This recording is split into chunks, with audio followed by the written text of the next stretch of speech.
It's a perfect day to play a little hooky. Grab some lunch in downtown St. Louis, then make your way over to the ballpark. Cardinals looking for a split against San Francisco. And this afternoon, we wrap up the homestand on Fox Sports Midwest. And welcome to Cardinals baseball. That's the Mad Hungarian Al Raboski. I'm Dan McLaughlin. Cardinals hope to forget about last night and just concentrate on what we hope is a win today. Absolutely. They could be 5-2 on this homestand. Got off to a great start in the first 5 games, scoring plenty of runs, and the pitching was outstanding. Last night, just forget about it. Historically, one of the worst losses ever for the Cardinals, but they got a chance to win and a split here this afternoon. And as you mentioned, it's about pitching. Adam Wainwright sensational over the weekend. Will that carry over to this afternoon? We're about to find out moments away from our first pitch. Settle in and join us. Baseball coming up. Adam Wainwright gets the start this afternoon. Over the weekend on Saturday night against Milwaukee, he was terrific as he went the distance. He really has been pitching very well of late. Hopefully that will continue. The Cardinals can even this series at 2-2 against the Giants. We really need Adam to come back to the fold. Back in 2002, it was Kenny Lofton and Mike Matheny behind the plate. The NLCS tempers with flair. We'll take you back to 0-2 when we come back on Fox Sports Midwest. The 2002 Cardinals fell a few games short of the pennant, but that club put together one of the most memorable seasons in franchise history, coming together to overcome the deaths of Darryl Kile and Jack Buck. With a quick look back at the 2002 National League Championship Series between the Cards and Giants, here's Pat Paris. Game 1 of the 2002 NLCS was played in front of 52,000 Cardinal fans at Busch Stadium, but belonged to Barry Bonds. Bonds had a 2-run triple, scored twice, and drew 3 walks. But it was Kenny Lofton that ignited the fire. His admiration of an earlier home run drew the ire of the Cardinals, and Tony versus Dusty Part 1 of 3 was the result. Albert homered late, but it wasn't enough. Giants took Game 1, 9-6. Game 2 also saw some long-distance shots, this time by the Giants' Rich Aurelia. 2 home runs off Cardinals starter Woody Williams. Giants starter Jason Schmidt was dominating. 7 2/3 innings of work with only 1 run allowed, and some big strikeouts in clutch situations. San Francisco won 4-1, and just like that, the Giants were up 2-0. An emotional open for Game 3. Cannon Kyle was introduced, representing his late father, Darryl, who died just a few months prior to the NLCS. The team rallied around Cannon with a few big home runs. Mike Matheny and Jim Edmonds hit solo shots early, and Eli Marrero connected for a tie-breaking shot in the 6th inning. Cardinals edged out the Giants by 1 run, 2 if you count Cannon Kyle touching home after the game. The game plan for Game 4 was simple. Don't let Barry beat you. He didn't, but the guy behind him did. After La Russa intentionally passed Bonds in the 8th, Benito Santiago foiled the strategy with a 2-run blast to left. San Francisco closer Rob Nen struck out Albert Pujols and J.D. Drew in the 9th, giving the Giants a 4-3 lead and a 3-1 series advantage. Game 5 was a fantastic pitcher's duel between Matt Morris and Kirk Reeder, but in the end, the same player who stirred the pot in Game 1 ended the series in Game 5, sending the Giants to their first World Series since 1989. Thank you, Pat. The Redbirds' rally in 2002 fell short, but 10 years and 2 championships later, Cardinals can look back on 2002 and be very proud of what they accomplished. Cards and Giants in 2012, Game 4 coming up next.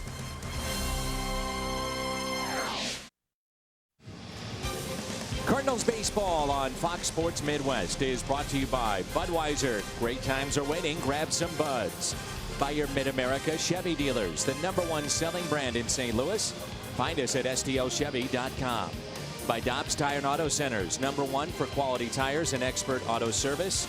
And by Steak and Shake, just no equal. With the Mad Hungarian Al Raboski, Jim Hayes, Dan McLaughlin with you, and a beautiful afternoon here in St. Louis and Busch Stadium. Nice crowd on hand as we finish up the homestand. We leave for Philly after the game tonight. will be there over the weekend and then back home. And as we've talked about, this is such an important stretch of baseball for the St. Louis Cardinals leading into that final month.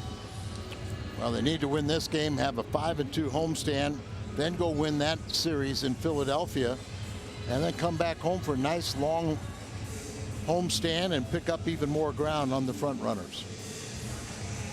The Cardinals will start play this afternoon, 6 games back in the NL Central Division. And in the wild card race, St. Louis is 4 games back of Atlanta and 3.5 back of the Pittsburgh Pirates. So Adam Wainwright coming off the complete game over the weekend against Milwaukee, wrapping up the homestand today. And this is the lineup that he will face. It's brought to you by Southwest Airlines, Pagan, Scudero, and Cabrera. Then Posey, Pence, and Belt, Crawford, Arias, and Bumgarner. Cardinals started off this homestand with 4 straight wins. Adam right in the middle of things, and now a chance to even up that record at 10-10. And he's been pitching very well. He's 6-5 in 12 starts at Busch Stadium, but he's 3-0 with 1.61 in his last 3 home starts. So hopefully that trend will continue. And Adam, who is now our ace, pitching like an ace.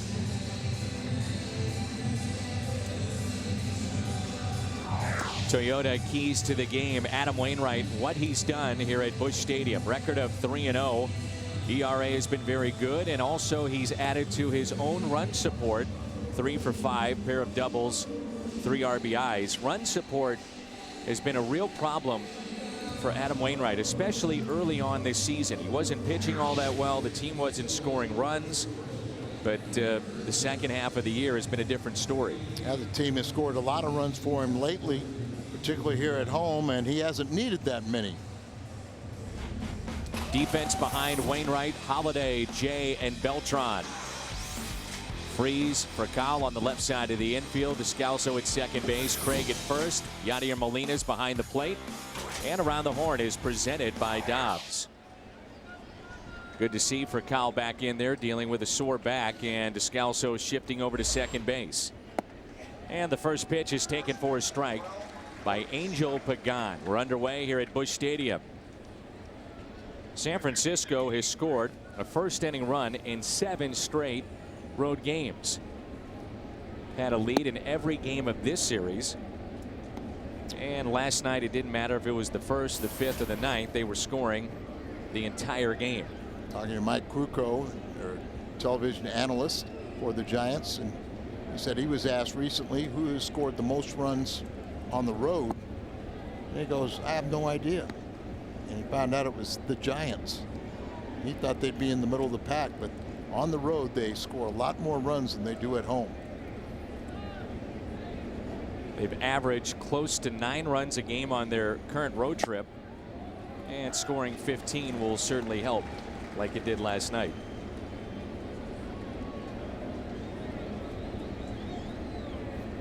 Key for any pitcher is to retire the first batter, but Pagan really is a catalyst.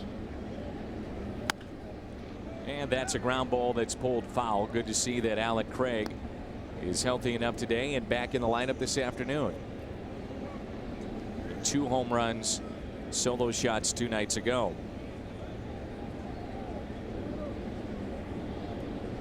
Wainwright went with that high stirrup look, the throwback unis over the weekend, and continues that look this afternoon. And that is a strikeout. The cutter, and Pagan starts the game with a K. Adam picked up his 2nd complete game of the year in his last time outing, so why not go back to the high stirrups? Good cutter right there. Looked like it was going to be outside. Hitter gave up on it, and then it breaks all the way across the plate for this punch out. Marco Scudero, career high 7 driven in last night. 3 for 6. He did have a double, and then late he added the grand slam, 3rd of his career. And a liner into right center. The catch made by John Jay. 2 down. Scudero, since coming over from Colorado on the trade, was hitting .347. 1 home run, 13 RBIs, just a handful of games. 7 RBIs last night sure helped. Melky Cabrera, he's 1st in hits, at 154 in the National League. Also multi-hit games. Second in average at 355. They're talking contract extension with Cabrera, a free agent to be. And he said prior to batting practice yesterday that he wants to put everything off until after this season is through, concentrate on the games at hand. And he falls behind 0-2. Boy, strike machine out there for Wainwright. Wainwright's given up a lot of hits on first pitches, but they haven't been these quality pitches, just kind of get ahead pitch. The 0-2 is hit to the right side, but a foul ball. Craig is playing near the line at first. You could see where Adam Wainwright could fill that role that Carpenter filled second half of last season, where they just get on his back and he carries them into postseason play. Here's the 0-2 pitch. And he's about 19 months post surgery, post Tommy John surgery. He came back a lot quicker and started this season. But this is where a lot of guys start, really making their full recovery about exactly that 18, 19 month period. 2-2 the count.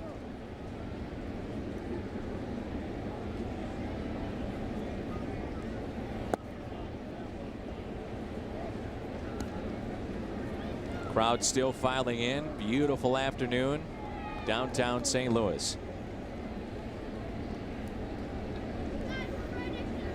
Good matchup here with Cabrera and Wainwright. And a 3-2 pitch on its way. Good pitching matchup also. Bumgarner, only 23 years of age, but he's been pretty good. He's 12-6 this year. 3-2, you don't walk him, fastball away.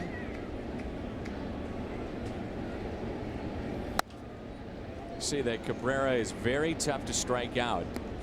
We talked about how he's improved his body. He's in great shape this year, hitting .375 the last 10 games. But they also talk about plate coverage. You go inside, he's able to turn on a pitch, and if you go outside, looks like the Cardinals want to do that here possibly, but now they set up in. He's able to take it the other way. Here's a ground ball that's hit to second. Wainwright will win that battle. Descalso puts him away. Cardinals coming up in the home half of the first, and there's no score. Back in St. Louis, glad you're with us for day baseball on your home of the Cardinals, Fox Sports Midwest. Lineup for St. Louis, they lead the league in hitting. John Jay, Alan Craig, and Matt Holliday. But Beltran, Freeze, who homered off today's starter Bumgarner earlier this year. Molina, Descalso, Furcal, and Adam Wainwright. Madison Bumgarner, the young lefty, coming off a start in which he ditched his curveball at Coors Field. He's 12-6, but threw his sinker and his cutter, relied on those two pitches. And he talked about just gutting through that start against the Rockies. He can be very tough, and today is his 23rd start of this 2012 campaign. He's also only 23 years of age. 12-6, most of his wins, 7-1 in ERA under 2 at home. 5-5 on the road, ERA just at 4, and he'll be an innings eater. Defense behind him with Cabrera, Pagan, and Pence in the outfield. The infield left to right is Arias, Crawford, Scudero, and Belt. Behind the plate, Buster Posey. He's done some damage at the plate in this series. Around the Horn is brought to you by Dobbs. And speaking of damage, what a series John Jay has had, which has included a 4-for-4 night and very good defense along the way too.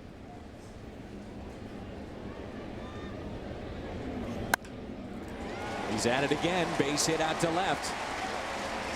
Now 3 for 5 off of Bumgarner. And just as you said, continuing that assault on Giants pitchers. Another hit off a left-hander. Down and away. Good piece of hitting going the opposite field. Maybe the Cardinals can jump out to a lead. Usually when they do that, they win. Cardinals saw Bumgarner back on May 16th. And he allowed 4 runs on 7 hits in 7 1/3. Here's Craig. 2 of the 3 hits in the series have been home runs.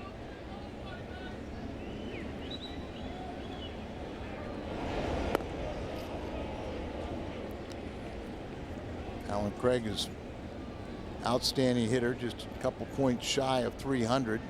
He's hit 324 here at Busch, and against left-handed pitching, 365 average.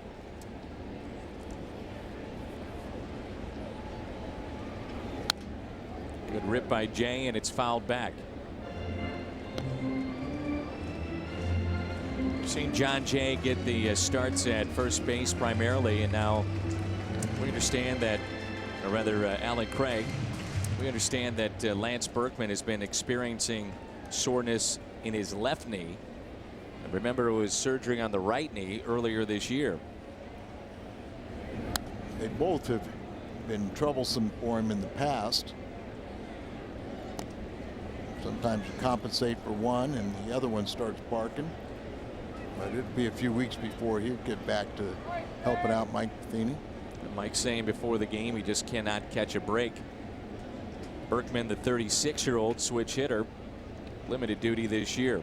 0-2 the count here on Craig. Touched on Bumgarner. When he's right, he'll break a lot of bats, get a lot of ground balls. The cutter is a real key for him, coming in on the right-handed batters.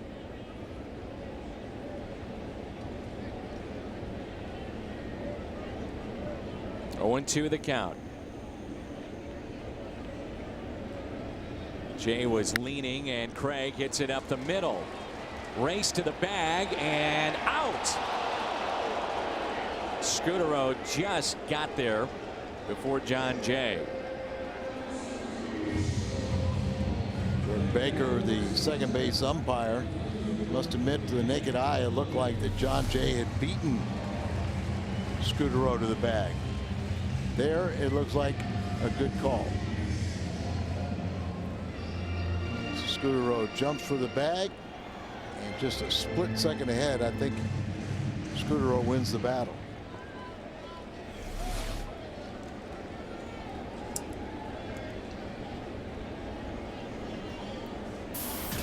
Holiday with 7 hits in the homestand, but most of that done against Milwaukee over the weekend. Reached base in 34 consecutive starts. Base hit, hit by pitch, walk, whatever the case may be, but he's been on base a lot. The on base percentage has been on the rise too after the first month.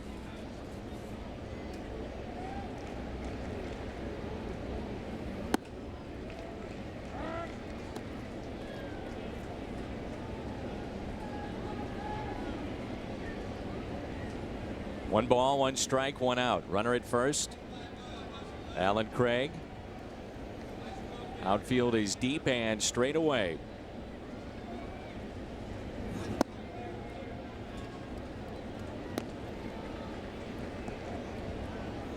Mentioned after a slow start, Holiday hit 340 in May, 363 in June and July.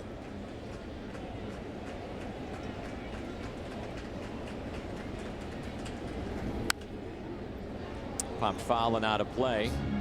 Tony's, well, one of his favorite sayings was, after 162, you are what you are.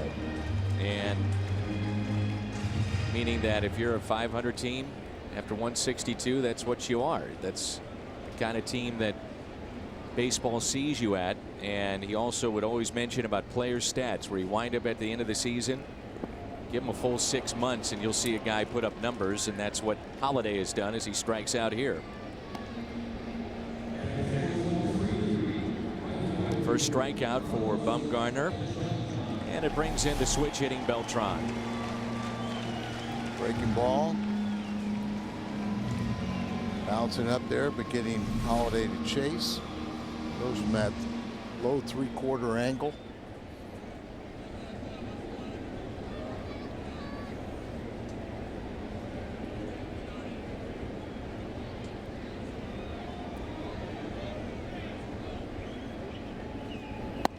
Beltran takes a ball in.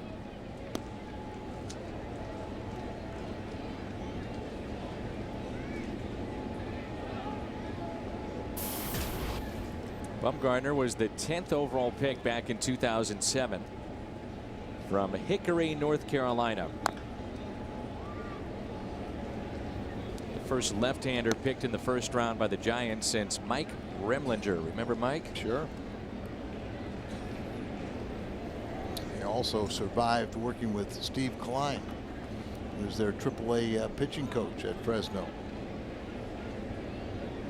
You know, Klein is very proud of what Bumgarner's been able to do at this level. For as goofy as Steve Klein could be as a player, he also did have a very serious side to him. Yeah, and I think he'd be a good communicator with these young players. I think he'd get his point across in a fun way. 2-1 pitch. Beltran. Goodbye. How far? Stay fair. It will. Goodbye. 2-0 St. Louis. Beltran connects early on with number 27.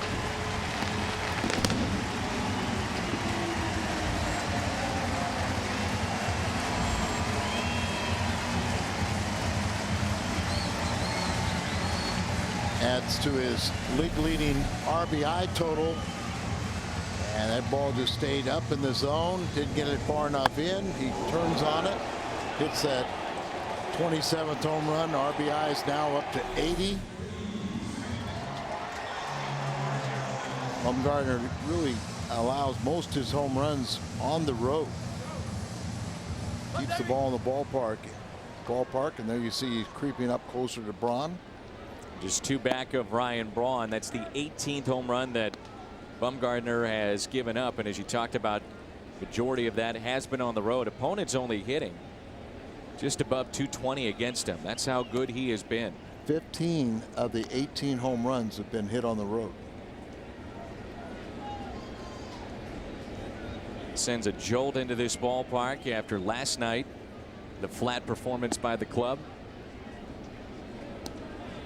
2-0 thanks to Carlos Beltran. RBIs 79 and 80. From a player's standpoint, a game like last night is easily forgotten. Freeze pops it foul and out of play.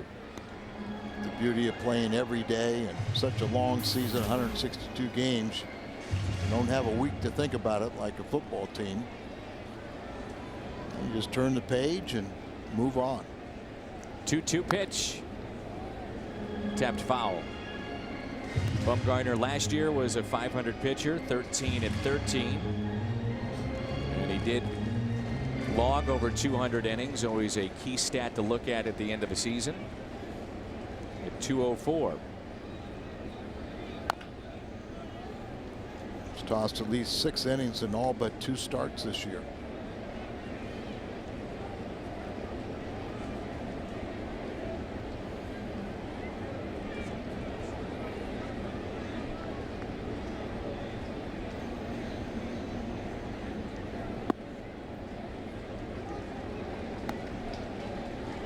So Wainwright, who has had fits against San Francisco in his career, has been given an early lead. Adam is 1-4 in his big league career against San Francisco. Freeze strikes out. And that's the second strikeout in the game for Bumgarner. 2 in the inning, but a 2-run homer by Carlos Beltran. Cardinals on top. Big series coming up when we come back on the homestand with the Pittsburgh Pirates, and that Friday night is Coke Zero Walmart Team Banner Night. See the photos and action photos of all the players on the team banner.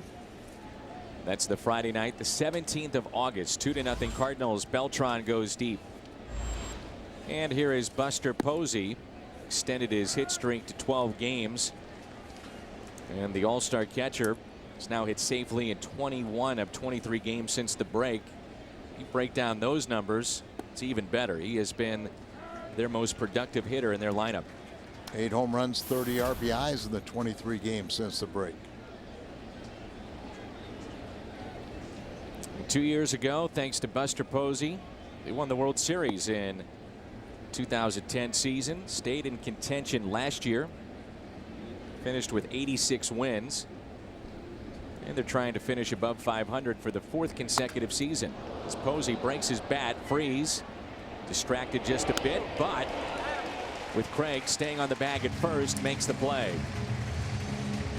Looked like David had to duck. He thought that bat was coming at him and then tried to field the ground ball as well. Peripheral vision, you know the barrel of the bat's coming at you, so you took a little look at where the barrel was coming, misconnected, but stayed with it. And key there was he had that little crow hop to get his body under control before throwing. Ball was a little bit high, but Craig did a nice job staying on the bag. Hunter Pence looks at strike one. 2 for 13 in this series. Nothing in 2. Got a couple RBIs last night. He has struggled since coming over from Philadelphia at the deadline. On the outside corner, it's a strikeout. Let's go back to the first out here. The top of the second and the stretch by Alan Craig. High throw. Got that toe. Whether he's on the bag or not, he sells it to Marvin Hudson, our first base umpire. Looked like he did. In steps Brandon Belt. Couldn't be good on your little rib cage that has been acting up. Belt hits it down the left field line, but foul out of play. Went back and forth, minor leagues to the major leagues 6 different times last year. And they have asked him to really try to lay off the high fastballs. Low ball hitters we saw the other night with a double into right center. Fans still coming into the ballpark here at Busch Stadium. Here's the 0-2. Brandon 6 for 12 in this series, and in his past 12 games batting .366. He's 6'5". They've got him at the plate standing more tall. Not crouched over as much. We talked about that with Holiday. Matt earlier this year was like that, made the mechanical adjustment. 2-2.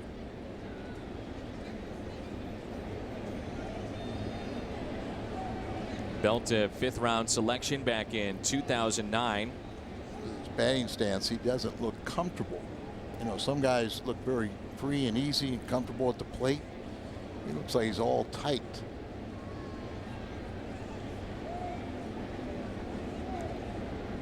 Two by Adam Wainwright. He's 6'5". He's left-handed, and at one point Baseball America had him rated higher than Clayton Kershaw as a pitcher. Boston originally selected him as a pitcher, blew out his arm, became a position player, and here he is in the big leagues.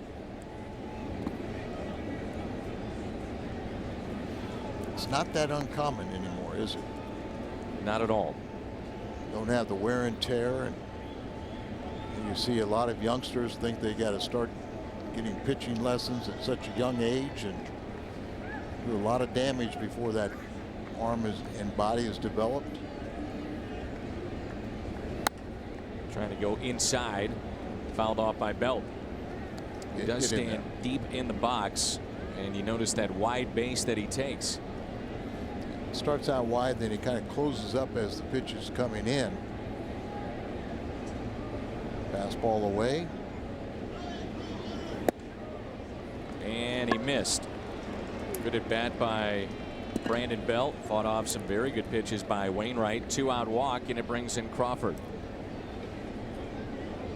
The guy's hitting the ball very well. He's also seeing it and has a better understanding of the strike zone. I think they go hand in hand. Didn't hit all that much last year. Only played 66 games, hit .204. They've had him working in spring training with Sean Dunston. Sort of equaled his home run total of a year ago and surpassed RBIs. And he was a difference maker in last night's game with his defense, and he picked up a couple hits in the game also. Yeah, his defense, we talked about it. It was 15-0, so it turned into a blowout, but a play early on may have just set the tone for the game, taking a hit away from Freese and an RBI that would have made it 2-1. 2-1, and that was in the 5th inning, and then that momentum shifted, and they had the big 5-run 6th inning. 1 ball and 1 strike.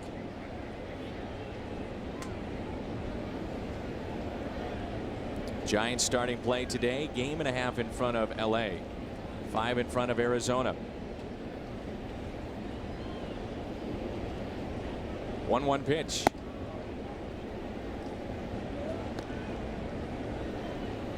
Wainwright has good command today. He's hitting his spots, or if he misses, it just barely misses. Trying to keep everything out of the middle of the plate, working in and away. The 2-1. These strike zones today, Al, are so tight. The advantage going to the hitters that a pitcher has to be almost perfect with movement. Anything to try to get these hitters off balance. It's tougher to pitch today than any time. As you say, the strike zone is shrunk. Players are bigger, stronger. The 2-2. Curveball, and he got him. Called 3rd strike, and the 3rd strikeout for Wainwright this afternoon. Molina, Descalso for Cal coming up. You can join the Fox Sports Midwest girls to watch the Cards and Phillies game from the Ultimate Guys Weekend at Chaffetz Arena. Get your tickets. Find out more. UltimateGuysWeekend.net. Tony La Russa will be there, and some of St. Louis's biggest stars will be there at Chaffetz Arena. I know a couple of my favorites, Bob Gibson and Conrad Dobler. Red Shandies will be there. Here's Yadier Molina. Molina, Descalso, and Furcal. Yadi 3 for 10 with a double, and he hits a fly ball out to left. Cabrera is there for the out, 1 away. Cardinals have grabbed an early lead thanks to Carlos Beltran and his 27th home run this year. 2-run shot back in the 1st. Here's Descalso, who's hitting .241 and hitless in this series. You know, many family and friends are watching Daniel. Grew up an Oakland A's fan in the Bay Area. He was telling me that the other day that a lot of his friends are torn right now, whether to cheer for him or the Giants. They cheer for both. Maybe it's time to make the news that their Cardinals did make a deal today. Tyler Green was traded to the Houston Astros for a player to be named later. Made sense, didn't it? After last night, writing was on the wall. Well, we both felt that way, that change of scenery was probably the best thing for Tyler. Wish him a lot of luck. And there's a ground ball hit to third. Arias makes the play. Skip Schumacher was talking about, you know, the Tyler, good guy, and we know that. We'll echo that all the time, and really worked hard, you know, on the field, in the cages, in the weight room. Just wasn't happening for him here, and so maybe a change of scenery would be the best thing. Cardinals were shorthanded last night. One of the reasons why Green was in that lineup. Schumacher was out, and so was Rafael Furcal. Had an epidural, and they're trying to address the stiffness in the lower back. Essentially, he has hit a plateau in trying to play every day and doing it without a shot, so they did that. And this is something that Furcal has been dealing with for the better part of 4 or 5 years. Had back ailments in the past, surgery on his lower back. Well, that cost him more than half the year in 2008. 2010, he missed a month, had a lower back strain. And even with that first swing, you can just tell he is not quite right and not comfortable. And sometimes you wish he wouldn't be facing a left-hander, because when he bats right-handed, you know, he swings twice as hard. 1-1 pitch. There he is, the third baseman back, so thought about dropping down a bunt. Even just showing bunt sometimes will alter the defense of the third baseman, open up some more hitting lanes. Furcal has talked about that his back issue, as he did not go around, has even caused a tingling sensation down his leg and numbness. So it's a serious issue that he has to play through. L5S1. You know it quite well. Sciatic nerve. 3-2 the count on Furcal. Does have a home run and a .417 average against this lefty.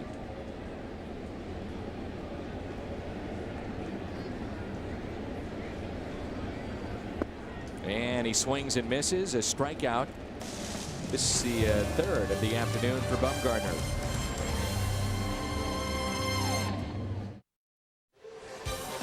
Cardinals baseball on Fox Sports Midwest is brought to you by the new wireless receiver from AT&T Uverse. Visit att.com/freeyourtv. Rethink possible. MyKiaSt.Louis.com. And get the All-American Jack Combo at Jack in the Box. It's a no-nonsense burger with fries and a drink for only $4.99 plus tax at participating stores.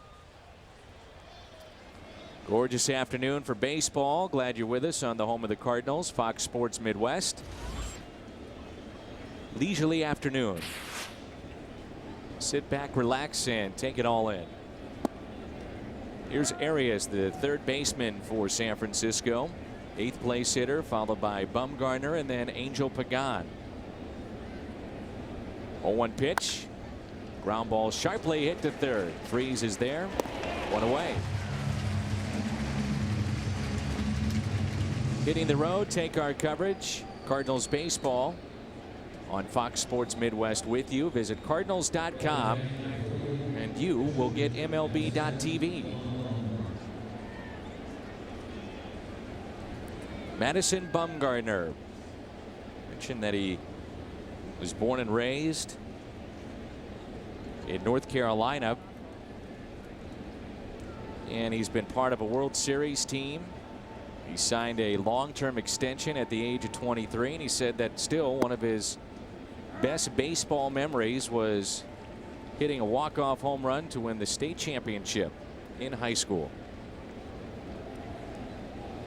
The Giants have locked up most of their pitching staff, and that includes Madison Bumgarner. They did not have to do that, but Bruce Bochy and Brain Trust, the front office of the Giants, decided to take a chance, and really it's a calculated chance on both sides. Bumgarner, if he stays healthy and puts up great numbers, could have made more in the open market, but he gets long-term financial security, and the Giants buy out some of those arbitration years, which the numbers as far as what they would pay him would be a little bit higher.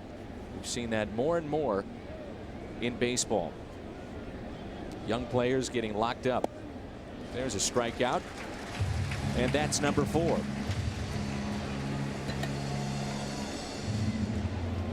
Rain will look sharp tonight. This afternoon is last time out. He threw a complete game. That was Saturday night against Milwaukee. He's got a shutout this season in 2 complete games. Trying to even his record at 10-10. Angel Pagan, top of the lineup for the Giants. Switch hitter was called out on strikes to start the game. Pagan was a 4th-round pick by the Mets back in 1999. Came over from New York this offseason for Ramon Ramirez and Andres Torres. Trades worked, I think, very well for San Francisco.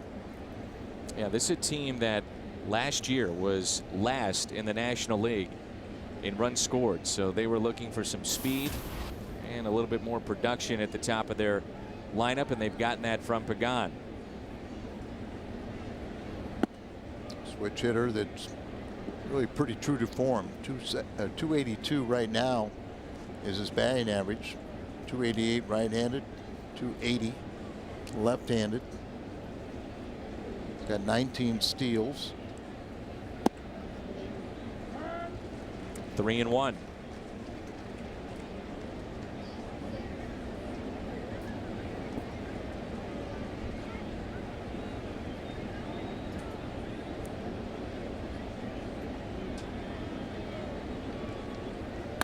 Here's a ground ball right side. So fell behind 3-0. Comes back to get him. Grounds out, and Pagan is 0 for 2.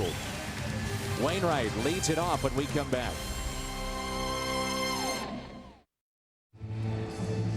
Fox Sports is proud to support Boys and Girls Club of America. It's a place where youth can reach their full potential as productive, caring, responsible citizens. Greatfutures.org/Fox Sports. This would be Wainwright, Jay, and Craig for St. Louis. Wainwright's been pitching better, and his batting average and bat has come a lot. He's got 3 RBIs the last 2 games. Going back, Al, to the trade of Tyler Green. He was traded this morning to Houston. So reunited with Jeff Luhnow, who drafted him originally, first-round pick out of Georgia Tech. And there's the numbers that you're talking about, 4 for his last 9. It's also a non-pressure situation clearly for Tyler Green, in the fact that from a team perspective, Houston's going nowhere. They're 36-76. They've won 4 games out of their last 35. Think about that.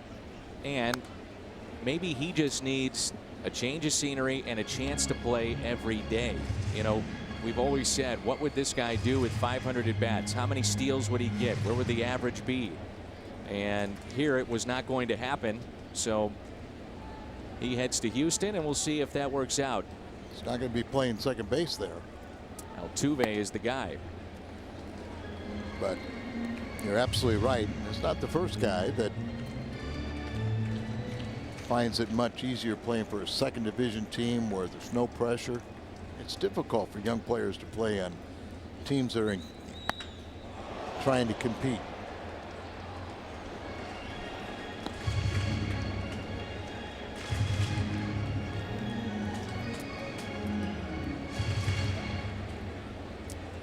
Not to my knowledge. I'm not sure what the corresponding move has been made, if it's been made, for the Cardinals. A call up. We have not been told one, and Wainwright strikes out. 4th strikeout for Bumgarner. I'm sure they probably couldn't get anybody here in time for this game. But we'll find out. Somebody will be joining us in Philadelphia. Cardinals will get back a player to be named later.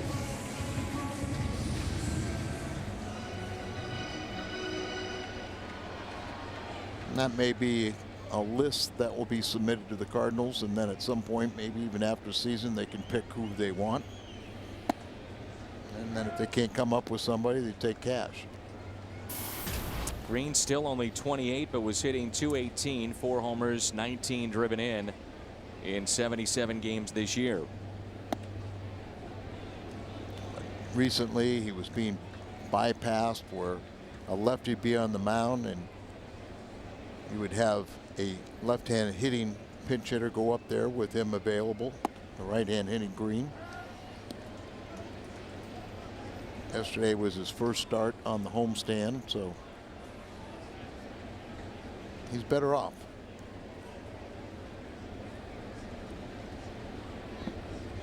He was booed last night. Article on FoxSportsMidwest.com talking about Tyler Green and his frustration that he's had. Also had some comments about the boos. 2 balls and 2 strikes on John Jay, with Alan Craig to follow.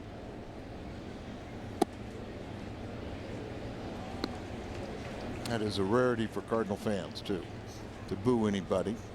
So it happens. yeah. Doesn't happen often, but it's happened. Here's a 3-2 pitch.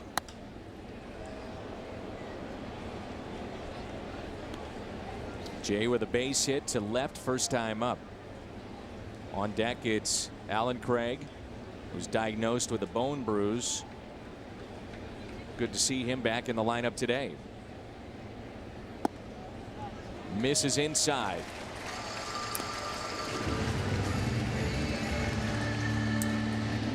First walk issued by the lefty Bumgarner.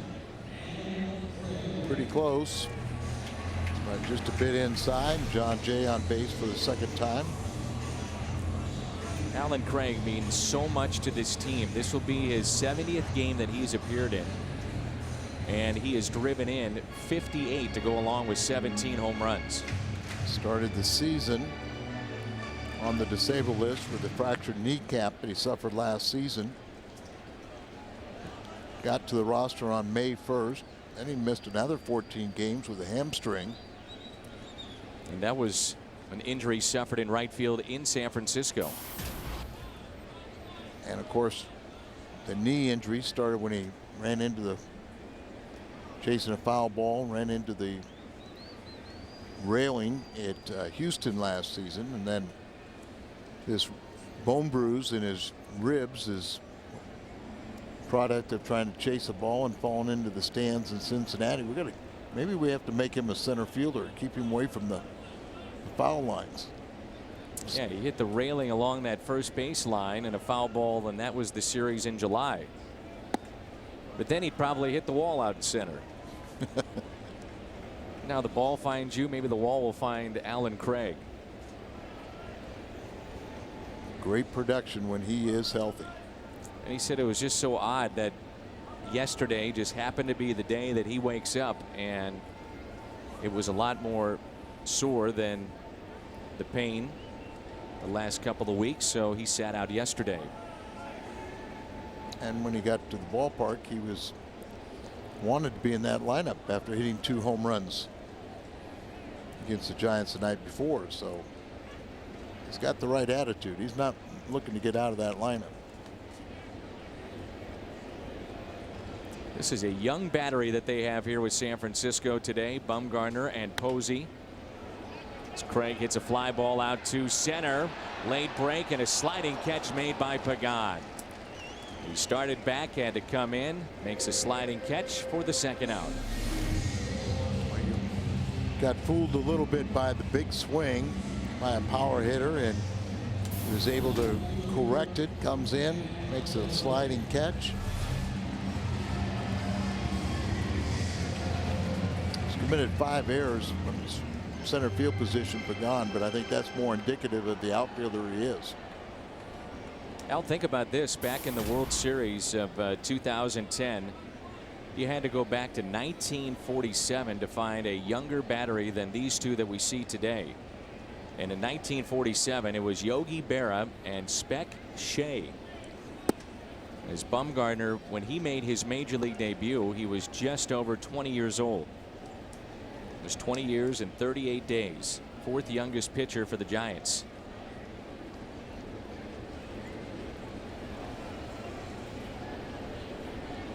That's one of the reasons why they gave him the contract that they did. They feel he's very mature for his age. And locked up through 2017. Must be a mechanic also. They had an incident earlier this year, I think it was, that the players bus from Colorado airport to the hotel, it broke down, and Bumgarner went and fixed the motor. Told the bussie, the first one's on me. He's also a lover, not a fighter, because he gave his wife a 5-year-old bull calf as a wedding present. And safe is Jay out at second. So we have found out that he's got a pickoff move. He can fix your car. And he gave his wife a 5-year-old bull calf as a wedding present. Very romantic. There's Indeed. very deliberate in his throw to Brandon Belt, the first baseman, and then Belt makes a bad throw high into the infield side. And always like it when a runner, don't get in that run down. At the major league level, they're gonna be out. Just go ahead and put your head down, run there. And then he reacted, seeing the throw was to the high into the infield side. He slides to the outfield side and is safe. That's the 12th steal for John Jay now. 12 out of 14. Cardinals trying to add to their 2-run lead.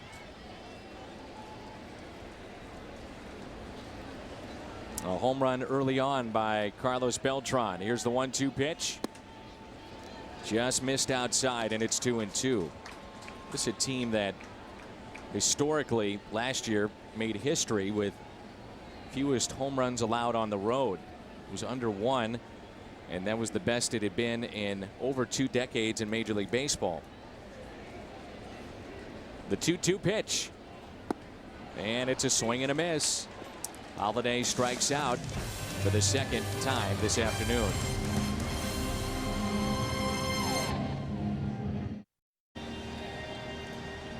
Wainwright looks sharp early on. It's the top of the 4th here at Busch Stadium.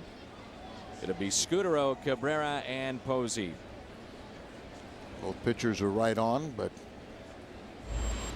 Beltran hit the 2-run home run in the first off of Bumgarner, and Wainwright's only allowed a walk.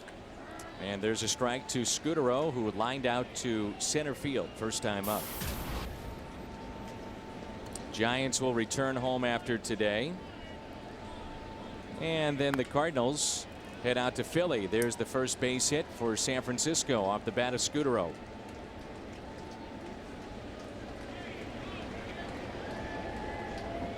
Scutaro and Pence, the acquisitions to give them some pop, especially in the middle of the lineup with Pence. Scutaro helps defensively as well, and those two combining for the 5 hits and the 9 RBIs. Grand slam mixed in there for Marcos Scutaro. Here's Cabrera, who grounded out to second base. His first time up.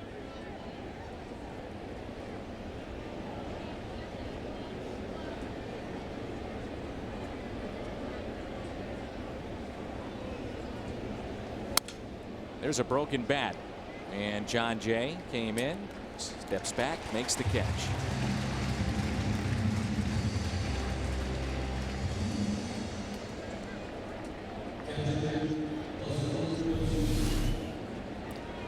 Trying to set it inside, hits it right off the end of the bat, breaking it. That was a cutter.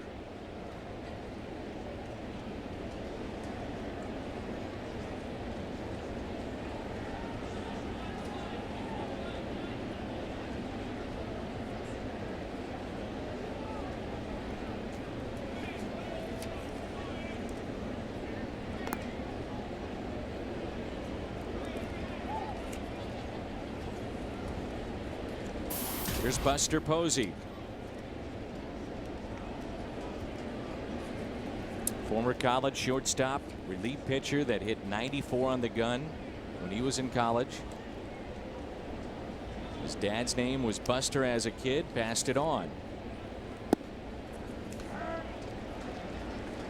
Former rookie of the year and last season after the collision with Cousins of the Florida Marlins. He played in 45 games. Golden Spikes winner from Florida State. The Giants have seen a couple of those. Will Clark did that at Mississippi State. Tim Lincecum as well.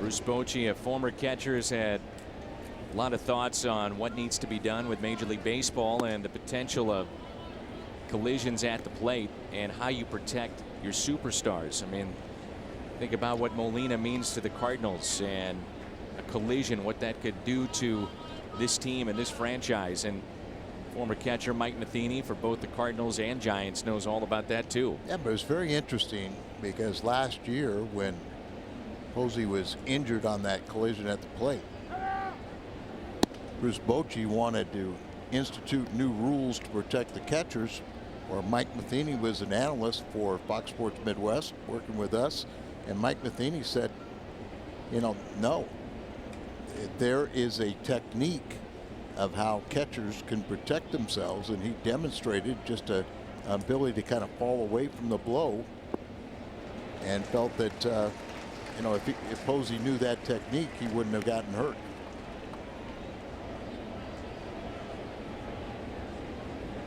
Really is a fine line. It's part of the game, but yet you don't want to see players like Posey or anybody get hurt. But definitely the guys that are the face of the game and the young generation of stars coming up in Major League Baseball. Go back to Pete Rose and Fosse in the All-Star game.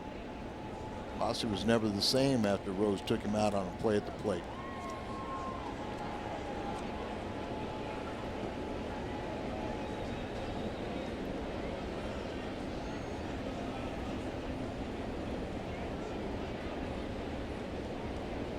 See if they want to start the runner here.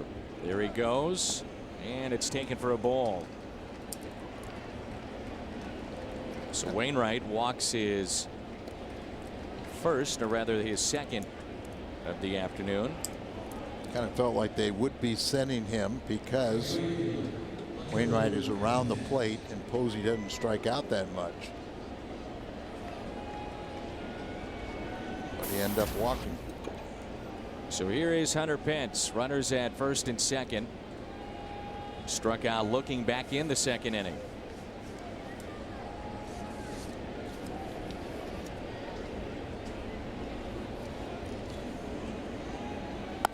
And a ground ball that could be two for Kyle. Flips to second, on to first. Save.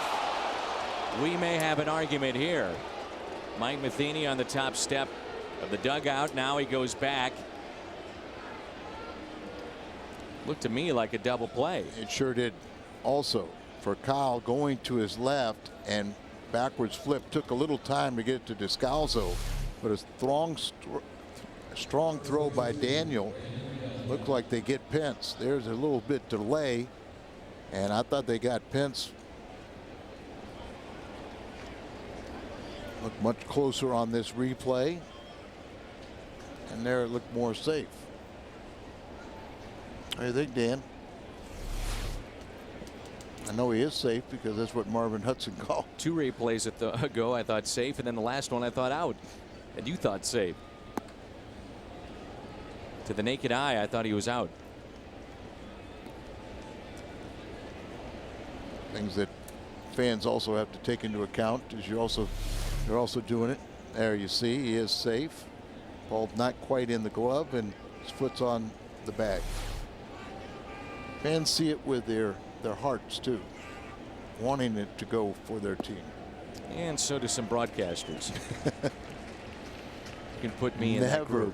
Never would that happen. I admit it. Here's Brandon Belt. Runners at first and third.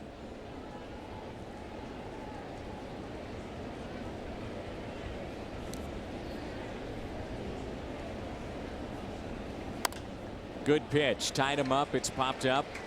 Shading from the sun for Kyle. Makes the catch. The Giants will strand two. Beltran leads it off when we come back. He's already homered this afternoon. Home runs by inning in breaking down this season of Carlos Beltran. He's added another one today. Home run in the first inning. Two-run shot, and that's where he's done the majority of his damage.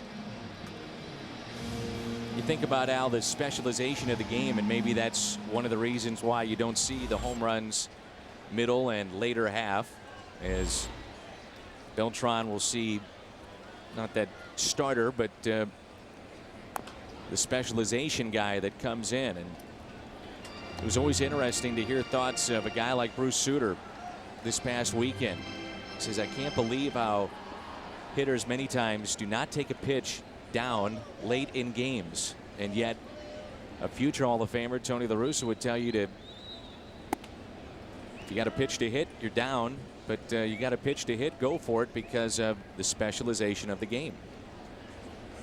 Game has evolved in many ways. A lot of starters, a little slow coming out of the blocks, so they're trying to get ahead of you. Later on, they can make their pitches. Bumgarner, 2 strikeouts in a row, 6 on the afternoon. Is you elevate the ball there above the strike zone, and it's conducive to a pop-up or a swing and miss. Get it down a little bit, you're in trouble.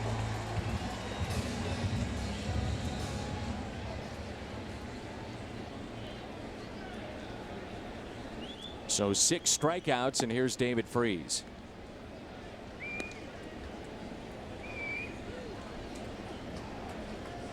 David to chase one up the first time up.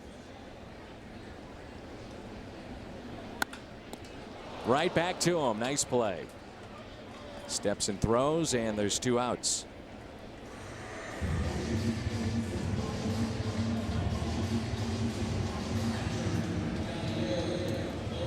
Yadier Molina. As we update the medal count, the Olympics. Hungarians, where are they, Al? Beating the U.S. in water polo. I already did that. That is in Hungary. They are noted for their water polo. Also soccer, but good college teams will go to Hungary and be beaten by high school teams.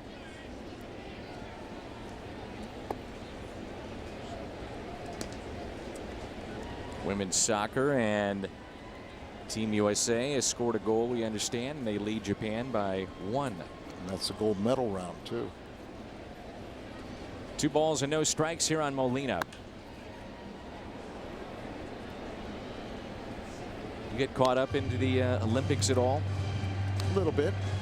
I am very disappointed. There's no baseball, the Olympics, and hopefully that'll be reinstituted fairly soon. But you talked to Ben Sheets. I remember visiting with Ryan Franklin about winning a gold medal and what it meant to him.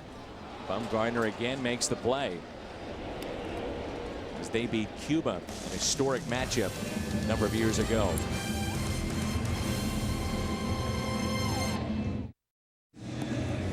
Photo Day is coming up here at the ballpark. Always one of the most popular days of the season. You'll be on the field and taking photos of your favorite players, Mike Matheny and Fred Bird. That's that all-important Pirates weekend. Cardinals.com to get your tickets.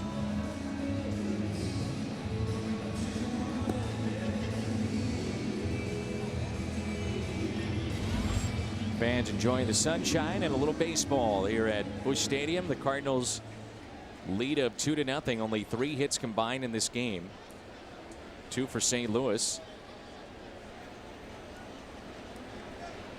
And one of those, a 2-run shot by Beltran to account for all the scoring thus far.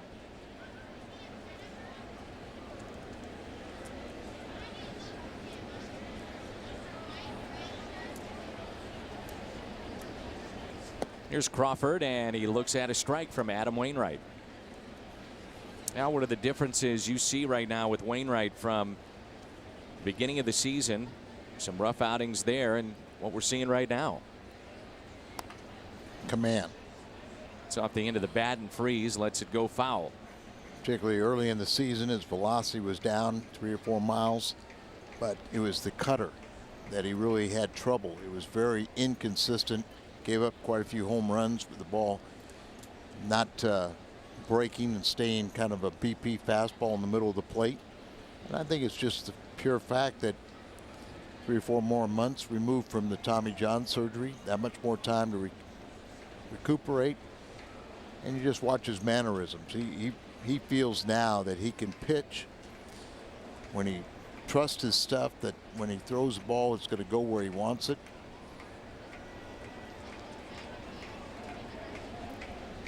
Inside fastball, and that's taken there by Descalso, moving to his left. 1 away. We are at Busch Stadium in St. Louis, home to the defending world champions. The Mad Hungarian, Al Rabaski, Dan McLaughlin, Jim Hayes with you. The story of this game thus far, the pitching of Wainwright and Carlos Beltran, a 2-run homer. For Beltran, that was his 27th this year. What do you think his numbers were going to be? I thought if you had exactly what he has now, it would have been a good year. 27 homers. Did not expect that. I thought 80 RBIs, good. You take that, and if he hits 285, perfect. All right. He's at 285 right now. That's what I mean. I'm pretty happy. He had 22 home runs, 84 RBIs a year ago when he had a comeback year, and so I mean he has surpassed everybody's expectations. A little bit up. Got a ground ball, but just found a hole on the left side. And I think, Al, the part of this with Beltran after the base hit now by Arias, here's Bumgarner, that I really like is the fact that today is game number 112, and for Beltran personally, he's playing in game number 106, so he's been healthy and playing under control. As Mike Matheny has said, hey, I want you to stay available every day, you know, so at times back off a little bit. How about you? What did you expect the numbers to be at? I love the deal. Two things. If he was healthy, I knew he'd be productive, but that's a big question. It's the health. And then I also liked the fact that it was only a 2-year contract in case he wasn't healthy, that you weren't saddled with him for 5 years or so. But he has passed all my expectations, and maybe the best thing, we really found out what a great guy he is. Mr. Gersh there on the left. He is the assistant GM. John Mozeliak on the right. And give John an awful lot of credit. That's now back-to-back seasons in which he is sought a veteran, and that veteran has come through in St. Louis. Last year, Berkman, the comeback player of the year.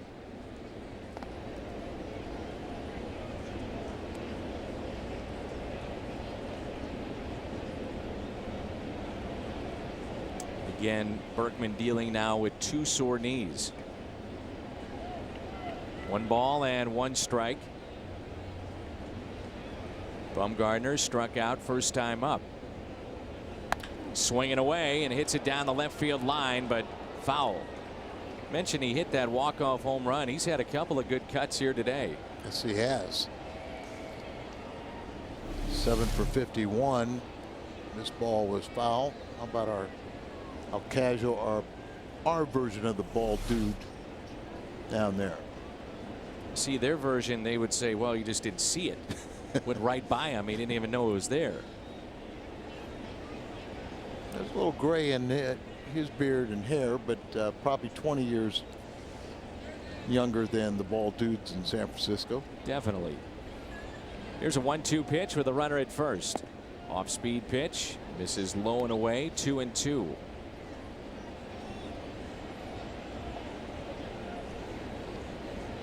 And Tim Flannery flashing signs. In this at bat, we've seen bunt, we swung away, and we flashed the bunt again. What will you do with 2 strikes? The cutter. There it is, and it's past Freeze into left.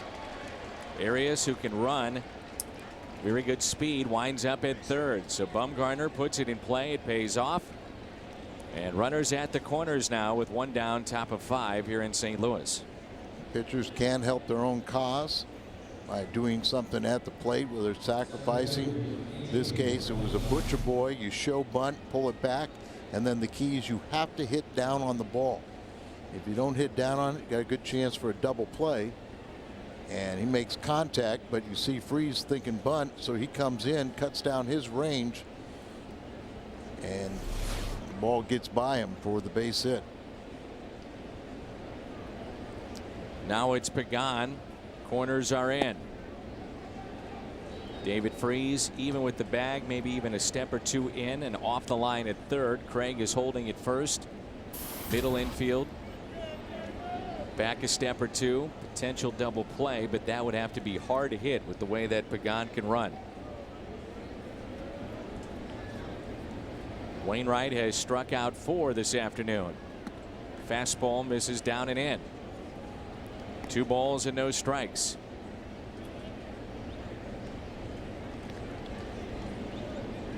Pittsburgh will start in about an hour or so against Arizona, and that's Wandy Rodriguez, the former Astro, now pitching for Pittsburgh, making that start. Joe Saunders for Arizona.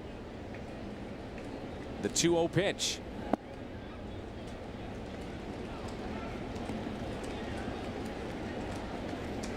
Three and 0 and making a good hitter. Not much more dangerous with the count.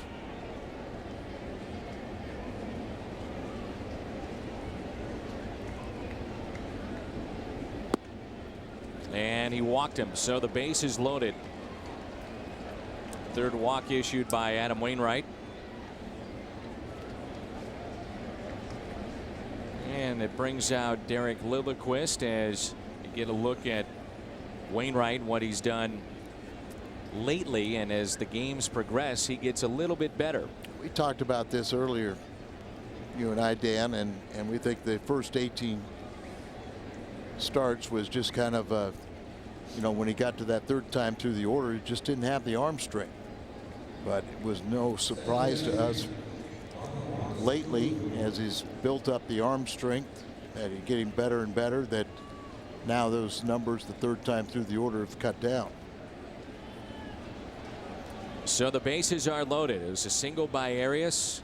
Bumgarner could not get a bunt down, and that paid off because then he had to swing away and connected with a base hit to left, a walk to Pagan, and here is Scutaro, who is lined out to center field, and he also singled 1 for 2 on the afternoon.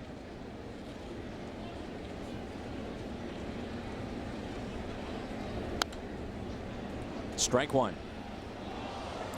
Wainwright in that 200 or 142 innings pitch range, and the reason we bring that up is a lot of talk about shutting down Strasburg coming off of Tommy John, whether it's 160, 107 innings, somewhere in that vicinity, but really you don't hear much talk about that with Wainwright.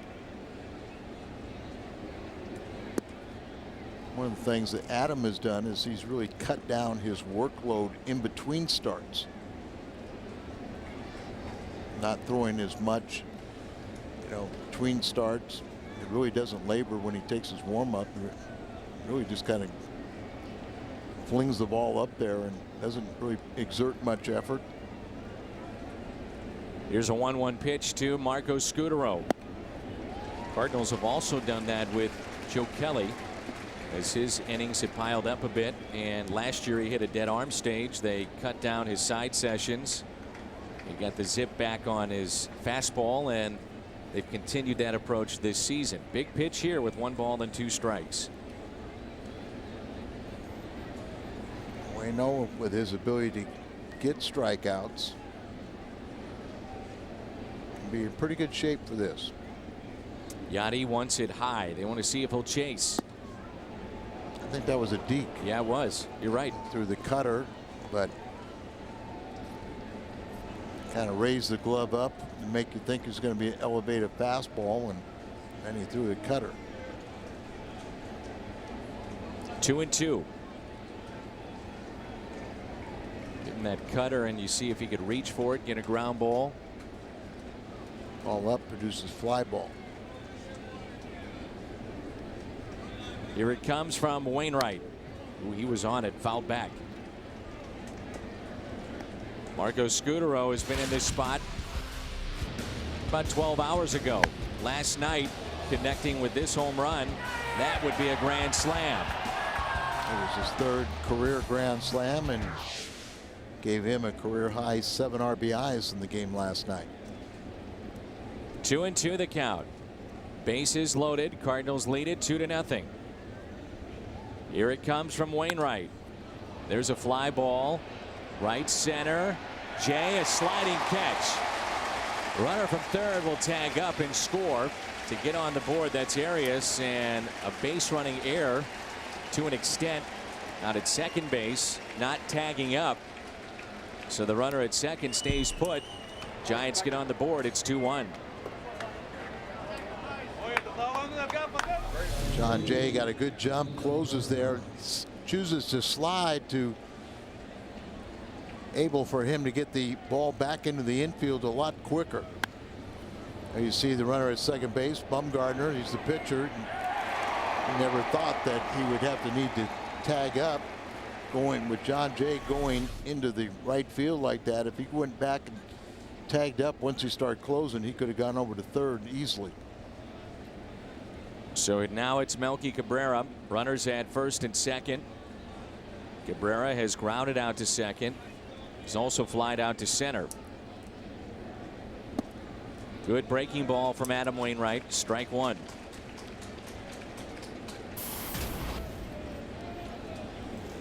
What a trade for the Giants for Jonathan Sanchez, who's not even with the Royals anymore. Sanchez traded for Cabrera. Now pitching for Colorado. Popped up and put away. Giants pick up a run midway through 5 here at Busch Stadium, and it's 2-1. Ask the Umpire Week continues tomorrow, and that'll come your way at 5:30. Citizens Bank Park, and we will be in Philly. What a disappointing year it's been for the Phillies this season. Ask the Umpire at 5:30. Loesch and Halladay tomorrow. Westbrook, Lee on Saturday. Lynn and Worley on Sunday. All 3 of those games right here on Fox Sports Midwest. Phillies organization, I think they thought they were going to make another run. Things just didn't turn out that way. And they were sellers at the trading deadline, but they still got the great pitching. Beautiful skyline. They've got Halladay, Lee, Hamels all locked up. See if that pitching can't carry them. Descalso with a fly ball to Cabrera, shading from the sun, and makes the catch. Descalso is 0 for 2, and it brings in Rafael Furcal.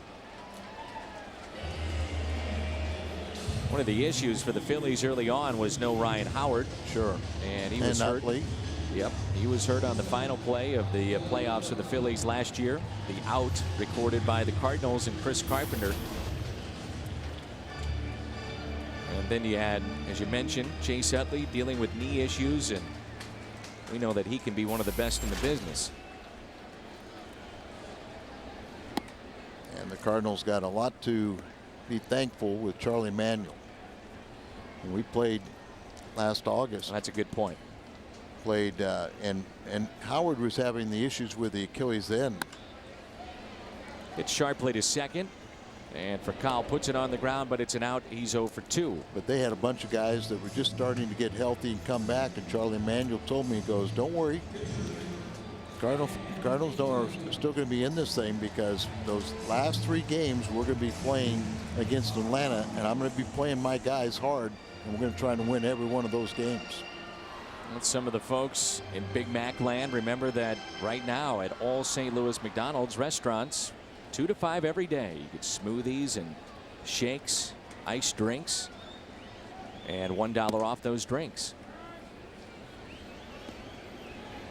Remember, the Cardinals won that season series late against Philly, and it would have been very easy for Phillies to recognize that Atlanta was struggling. They had bullpen problems. They just worn out their pen, had troubles with starters. The Cardinals were red hot, but they played true to form, and they swept that Atlanta series, and that's how the Cardinals got in as the wild card.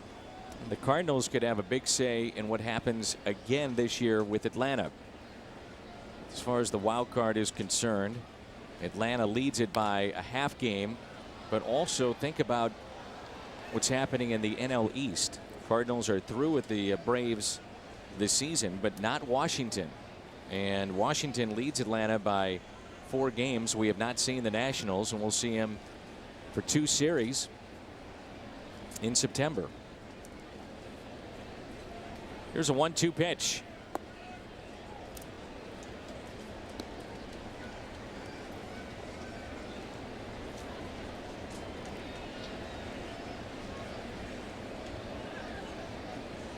This is a little more indicative of what we thought this series was going to be like with both pitching staffs. And Wainwright strikes out. That's number 7 for Bumgarner. And we're through 5. Cards on top. It's 2-1. Carsoup.com. Email the booth question from Richmond Heights. It's Jeff and Jessica.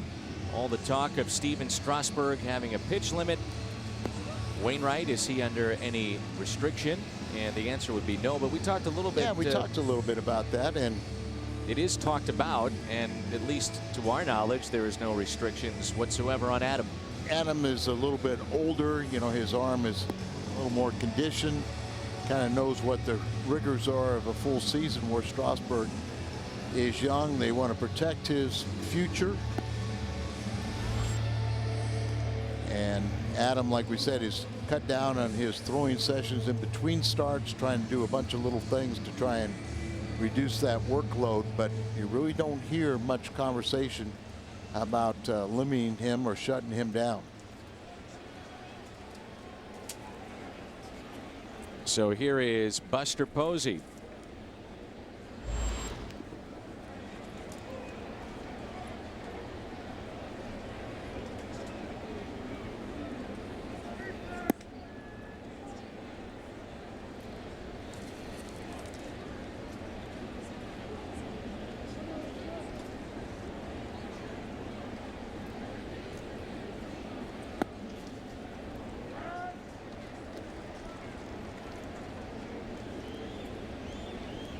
And we got a new broadcaster here, and it's Sophia.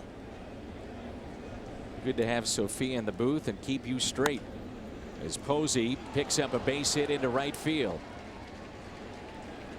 Buster Posey has had a tremendous series, and we understand why. He is considered one of the top young players in all of baseball. National League Rookie of the Year a couple years ago, and it was just a hitting machine, and he has picked that up and just been remarkable what he has done, not only batting average but home runs and RBIs since the All-Star break. And now, where do you stand on collisions at the plate, maybe any kind of ruling or change in what Major League Baseball could do? I don't want him to tinker with it at all. As I said, I think Mike Matheny was taught how to avoid collisions, to where the runner wants that contact trying to run in on a catcher. I think if you do it the way Mike was taught, the runner has more chance of getting hurt than the catcher.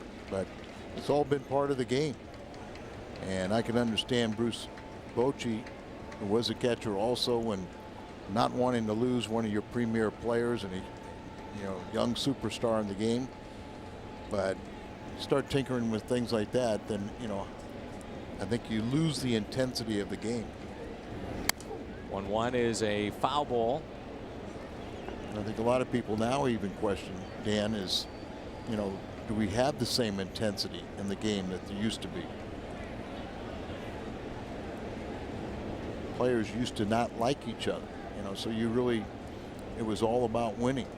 Now it seems like with the Players Association, it's more about, hey, we all got a great thing here. Let's all keep everybody healthy and happy, which is also very important. But winning sometimes is secondary to the intensity level.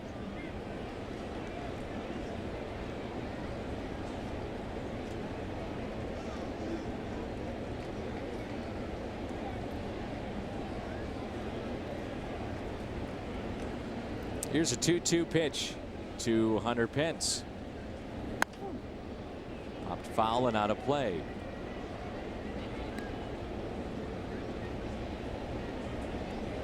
Wainwright started this ball game with 3 scoreless innings. As far as the scoring is concerned for San Francisco, they picked up a run in the 5th, and he had not allowed a hit until the 4th. There's a 2-2 pitch. And he got him to chase for the strikeout. Wainwright's allowed 4 hits. He's walked a pair. And he's battled when he's had to. And there he picks up another strikeout. That is number 5 for him. Baumgartner on the other side has held the Cardinals just to 2 hits. And only a handful in last night's ball game. But Beltran's 2-run home run is the difference in this game. Here's Brandon Belt.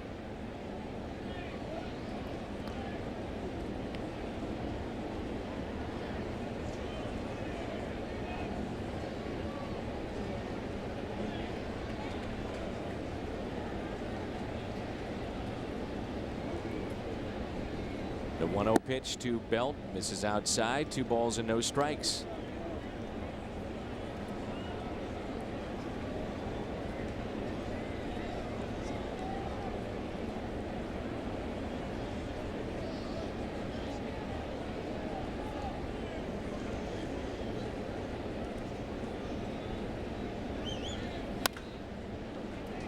In the air, shallow center field for Kyle, backing up to make the catch.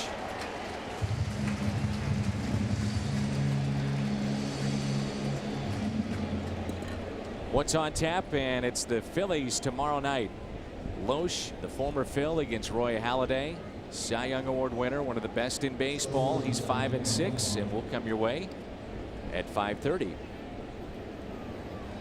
Obviously, Halladay not having a typical season and Loesch having a career year. But I don't think there's any Cardinal that's looking forward to facing the Doc. Talk of shutting him down. That will not be the case, so we'll see him on Friday night. Phillies have traded Shane Victorino, and thought being, Al, that they're not going to postseason play for the first time, I believe, in 5 consecutive years. So either 5 or 6. Might even be 6. Yeah. But the idea being that if we're not going, let's get Halladay ready to roll for 2013. Up the middle and a base hit. Crawford right back at Wainwright and a single into center field. 6'6" Adam Wainwright somehow got underneath that line drive right back through the box. Brings in the 8th place hitter, Arias. It's one of those ones that you see it coming, but you can't react to get back and do anything about it but duck.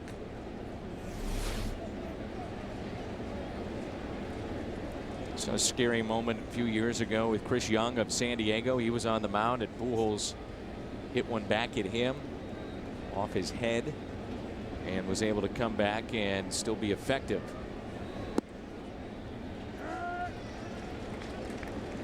Always talk about, you know, a pitcher injuring or severely injuring a batter by hitting them. Well, that pitcher is a lot less protection when he throws a ball, ends up 55 feet away from home plate. Sometimes you can't duck a line drive, and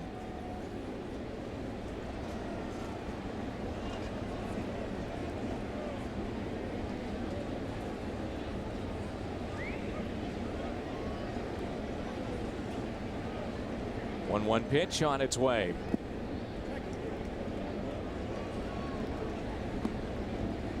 Seen mostly off-speed pitches and breaking balls this half inning. You do have the pitcher spot on deck. sometimes you worry about that, because then when you're asked to throw a fastball, you reach back and it's not quite there. But the way he was spotting the ball, you should never be afraid to throw it. Just hit your spots. 2-1 pitch. Another cutter.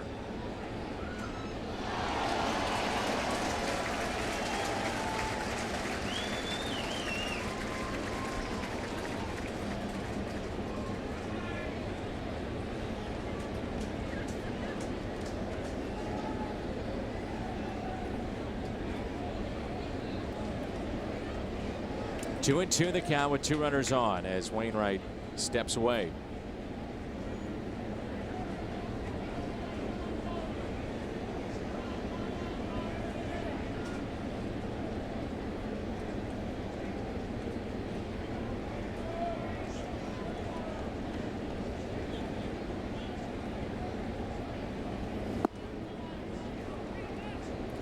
fastball there that wanted it inside.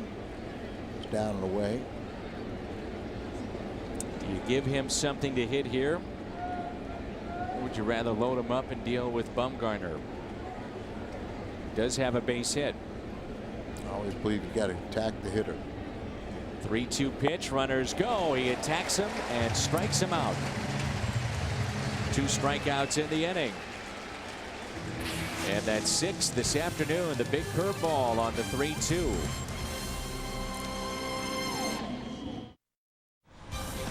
Cardinals baseball is brought to you by AT&T, the nation's largest 4G network. AT&T, rethink possible.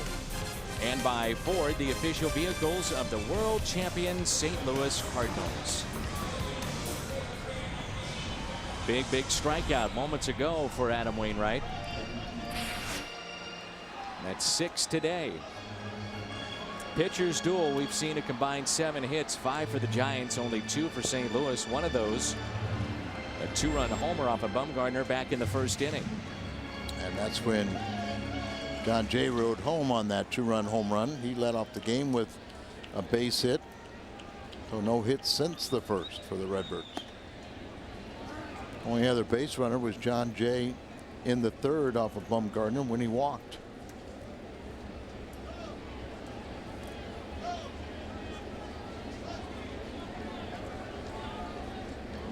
As we mentioned before, if you're just joining us, Tyler Green was traded this morning to the Houston Astros for a player to be named later. And that is a lot of first-round picks that are no longer in the organization. Tyler Green, Brett Wallace, Rasmus now with Toronto. Zach Cox went for Mujica. The Cardinals have had great success in is developing some of the players that weren't necessarily on the radar screen and top choices. One of those being John Jay.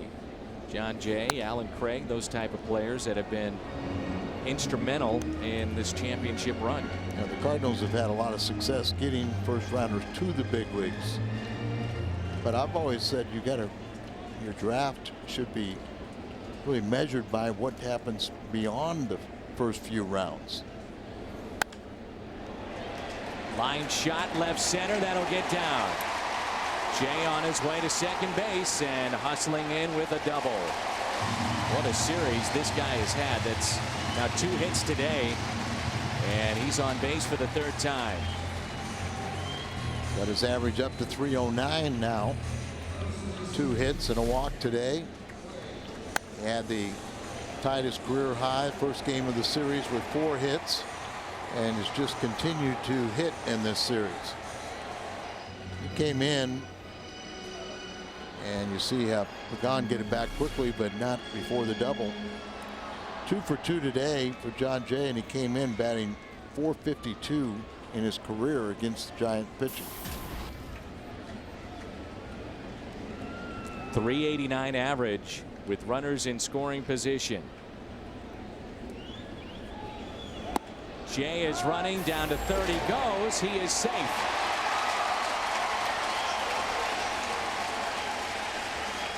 Second steal of the day, giving 13. Like a high throw, and at least Tim McClellan, the crew chief, said he got down below the tag. Thought he was out, and the replay shows that he was. Yes, he was out. As he kind of going foot first, wasn't even close. But we like the call. Because of that, it brings the infield in. The pitch was a ball. And a very good opportunity here for Alan Craig to pick up RBI number 59. Why not 60 with one swing of the bat? Here it comes. I will say this, Al, we focus more on the blown calls for obvious reasons, but Dan, I think they're trying to say it's 2 strikes. Home plate umpire is trying to alert everybody that the first pitch was called a strike. So there he's saying there, instead of a 1-1 count, it's 0-2. Video board has just changed, so 0-2. The next to Craig. I was about to say, though, Al, is for the most part, these guys are very good and do a good job. What bothers you is, you hate to see blown calls. That's human nature. It will happen. But if they become part of the show, so to speak, that's where the issues come in. 1-2 pitch to Craig. There's a fly ball out to deep right. Pence is back and makes the catch on the track. That will be RBI number 59 for Alan Craig. Back to a 2-run lead, 3-1 St. Louis. Alan Craig just has that knack of driving in runs. And here's what you're talking about. The steal of third by John Jay. Do they get the tag down before he gets to the base? We say yes. And so results now, the pitch up and away is a fly ball. Drives in John Jay, but if the call would have been correct, it would still be a 2-1 game. It is not. 3-1 Cardinals. Wondered how the team would respond today after such a disappointing night. 15-0 they were blown out, and a lot of it rests on your starting pitcher, and thus far Wainwright's been very good. Momentum is only as good as your next day starting pitcher. Not that the Cardinals have scored a lot of runs or getting a lot of hits. They've been timely. 3 hits and 3 runs.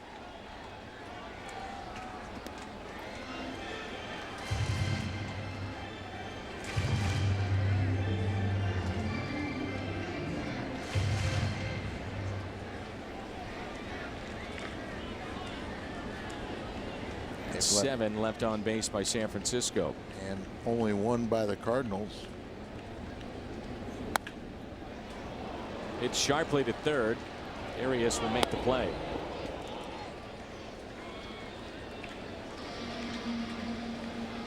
StubHub, the official fan-to-fan ticket marketplace of the Cardinals, home or road.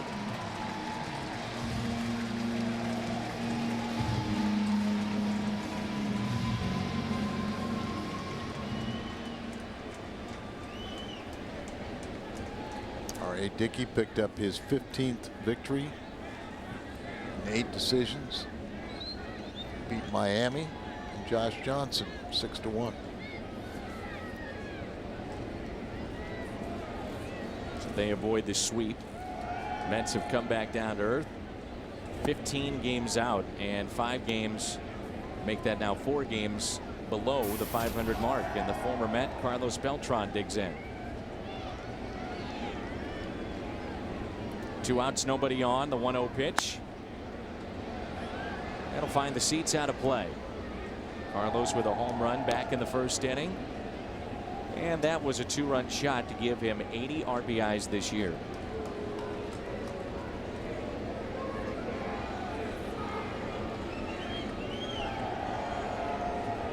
One pitch.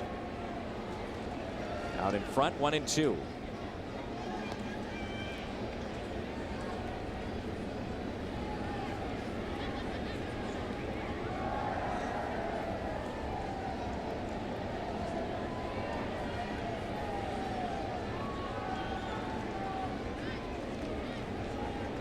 Here's a 1-2.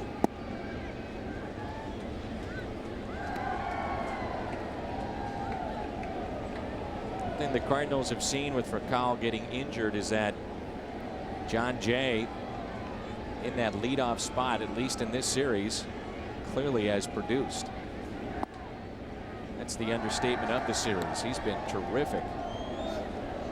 Kind of feel like take a little pressure off Racal, moving him down in the 8th spot.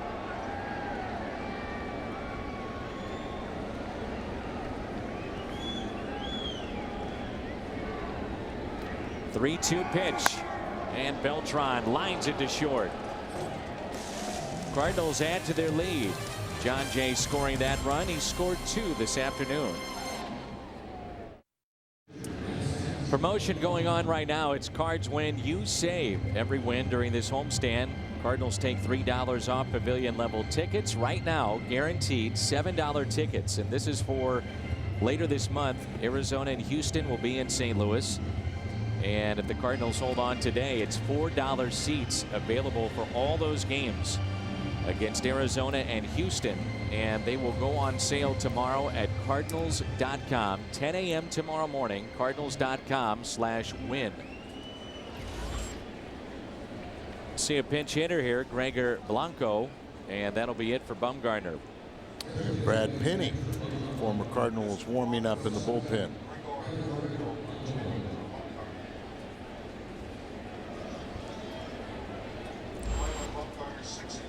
Last time we saw Brad Penny was in the starting rotation for St. Louis, and in that start, literally the last time we saw him at the ballpark was a grand slam in that game. Got hurt hitting the grand slam. I remembered it was a home run. I didn't remember it was a grand slam. But at Cincinnati, that sound right?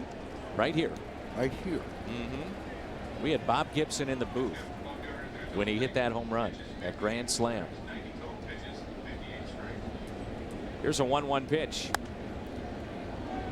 Well, Bumgarner, Al, didn't do anything to disappoint or not give his team a chance to win this game. Only 3 hits allowed, but we saw very timely hitting for the Cardinals. They catch a little break on the steal for John Jay. 90 pitches, and they lift him. 6 innings, 3 runs, 3 hits, 1 walk, and he strikes out 7.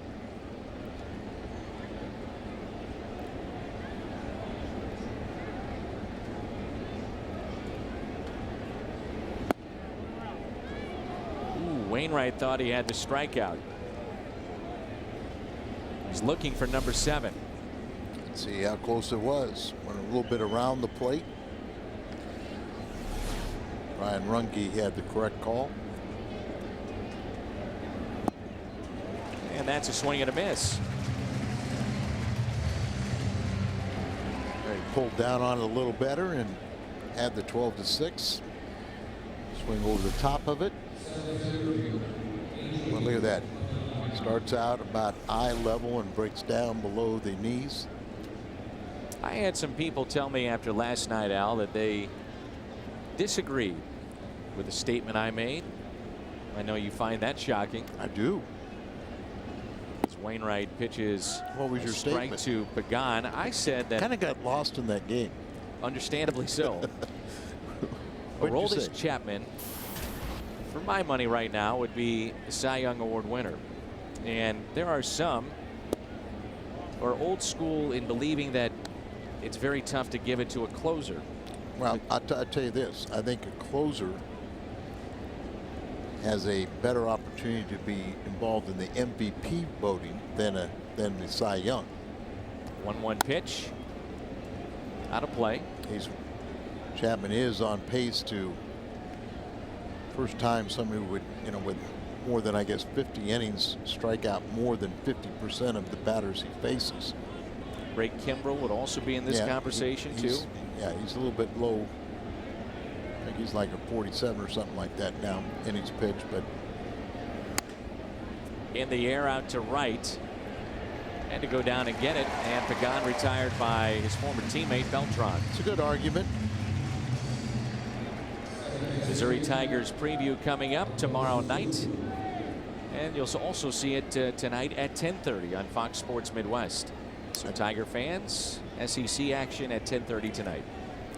Usually in order for a closer to win the Cy Young is you really don't have a starter that has a real outstanding season. Now when you have way Dickey's pitching 15-3, his ERA is way down and everything. But when you don't have anybody win 20 games, then a closer has a chance. What about adding in though the pressure of the closer and getting the final 3 outs? And not to say that a starter doesn't feel pressure too, but game is on the line and they account for so many wins. I'm not going to argue with it. Yeah. But I can see their side of it. But your first tendency is think of starters. But if you don't have anybody that really has a distinguished season, there's no doubt the closer is going to be in pressure-packed games. He has a chance. The way guys pitch now, 60, 70 games, you do that job. a lot more than the 34 you're going to get from a starter. There's Carpenter, the 2-2 pitch. Get the feeling that this would be it for Adam Wainwright, as he's now approaching 120 on his pitch count. Have activity in the bullpen. Also lost in the game last night was Mitchell Boggs, and being used in the game, and you would not use him, you wouldn't think, in this ball game. Catch made by Matt Holliday. It's a beautiful afternoon here in the Gateway City. Cardinals trying to even it up at 2 games apiece, and they lead it by 2. Freeze is coming up. Trivia question presented by AT&T. Who did the Cardinals trade to the Giants for Jack Clark? We just saw one of them over the weekend. Dave LaPointe was here. It was back in 1985, and what a deal for St. Louis. It was David Green, LaPointe, Gary Racich, and then a player to be named later. Because literally a player to be named later. Because Uribe changed his name. Used to be Gonzalez. And then he said there's too many Gonzalez's, so he became a Uribe. There's Mid-America Chevy dealers call the bullpen Brad Penny. Well-traveled veteran. Pitching out of the bullpen for the first time in his career. He had his contract purchased from AAA Fresno on June 29th. He's given up 11 runs, 10 earned on 20 hits, 3 walks in his last 11 and third innings, covering his last 9 games. And the Cardinals have a lead of 3-1 as Freeze looks at a breaking ball. Now, we hear all the time how baseball players are creatures of habit. And for a guy like Brad Penny that has spent all this time of his career, and it's been a long career as a starter. There's a fly ball into right. Pence makes the catch. But knowing that you have your hump day, that's a day that you're going to work between every 5th day, and you've got a routine. Now he's being asked at the latter stages of his career to go to the bullpen. What are the biggest obstacles guys like Penny will have going to the bullpen? Is it warming up? Is it just being ready every day? What is it? It's mental adjustment, and you touch on one of the factors is from a physical standpoint is learning how to warm up. A little bit of advantage because truly he's their long man. So you kind of. Yachty shoots it into right center, and Pence a sliding catch to take a hit away.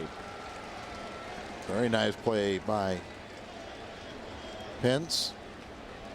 Sometimes you see guys slide like that and hurt his wrist, but Hunter looks like comes up there. Catch with a glove, and then that hand comes down and can roll over on that glove.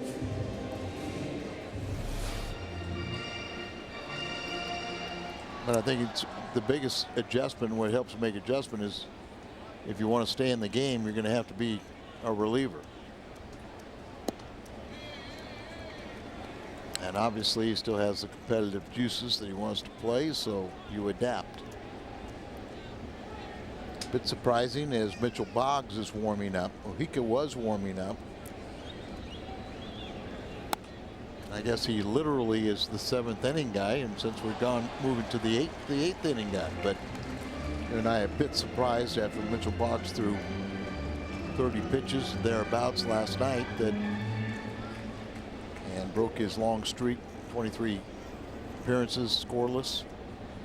Gave up 4 runs last night in a third of an inning, but you know Mitchell Boggs wants back out there. Brad Penny now has jumped around major league teams: Marlins, Dodgers, Red Sox, Cardinals, Tigers, and now Giants. Descalso hitless today in front of a crowd of 32,810. Back with more in a moment.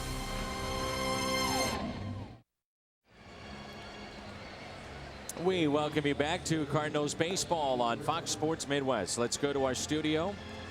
Pat Paris standing by with a Bommarito Sports Update. Pat, Thanks, Dan. This afternoon, Jose Reyes trying to extend his hitting streak to 27 games. It's tough to do against R.A. Dickey. Reyes 0 for 4 on the day. His streak ends at 26, still a Major League best this season. Dickey tosses a complete game, 10 strikeouts, picks up his NL leading 15th win of the season, 6-1 Mets the final. Dan L., back to you at Busch.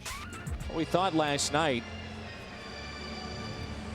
it was a curious move for Mike Matheny to bring in Mitchell Boggs. The game was 11-0. Later he did explain, said other pitchers were tender, did not specify which pitchers were a little sore. Cardinals did not use Salas, Mujica, or Mott, and Boggs had not permitted a run since A.J. Brzezinski touched him up for a 2-run homer, and that was on June 12th. He had 23 scoreless outings. Now, probably did need a little work, and I talked to Bruce Bochy about it. The nightmare for a manager, you bring a guy in that needs a little work in a blow-away game. It's our Mid-America Chevy called the bullpen, and then you fear that he has such an extended inning and end up being 1/3 of an inning, but about 30 pitches and 4 earned runs. A couple walks, a couple hits in there, including the Scooter Road grand slam. It's a sinker, and that then would make it 15-0, and those runs were charged to Boggs, and part of the historic loss for St. Louis, their worst shutout since 1961. Cabrera is hitless today, 2 balls and 1 strike. Jay is back and makes the catch. Well, they've held Cabrera in check this afternoon as he's 0 for 4. This copyrighted telecast is presented by the authority of the Cardinals and may not be reproduced or retransmitted in any form, and the accounts and descriptions of this game may not be disseminated without the express written consent of the world champion St. Louis Cardinals.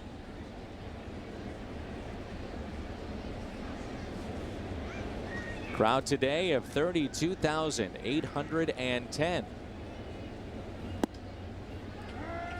Here is Buster Posey. I know our friend Vicki Bryant works here at the stadium, put on a great event a couple of weekends ago. He's telling us that there is still fan jewelry available and the authentic stores at Cardinals.com. People want to know about 11 in 11. Cardinals.com/rings. Buster Posey owns a World Series ring. 1 ball, 1 strike. He has a base hit today. And this is popped up to the right side. Descalso makes the catch. Let's turn to our Nissan drive of the game, and this is off the bat of Carlos Beltran. And early on, little did we know that this would be something the Cardinals would desperately need in this game, because Bumgarner was especially tough. Carlos's 27th home run, ran his league leading RBI total to 80. Swing and a miss by Hunter Pence, and that's the pitch that we have seen so many times the Cardinals go with against Pence, that middle outer half breaking ball that he will chase. There it is again. And yet, Dan, and would you be surprised if I told you he came into today hitting .310 against Cardinal pitching? Very much so.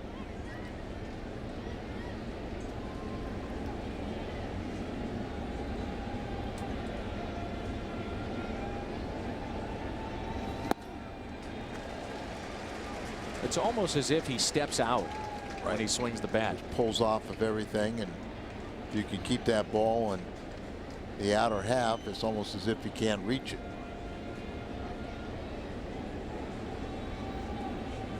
Fastball away. Got him on the outside corner. Nice work by Mitchell Boggs. 97 miles an hour.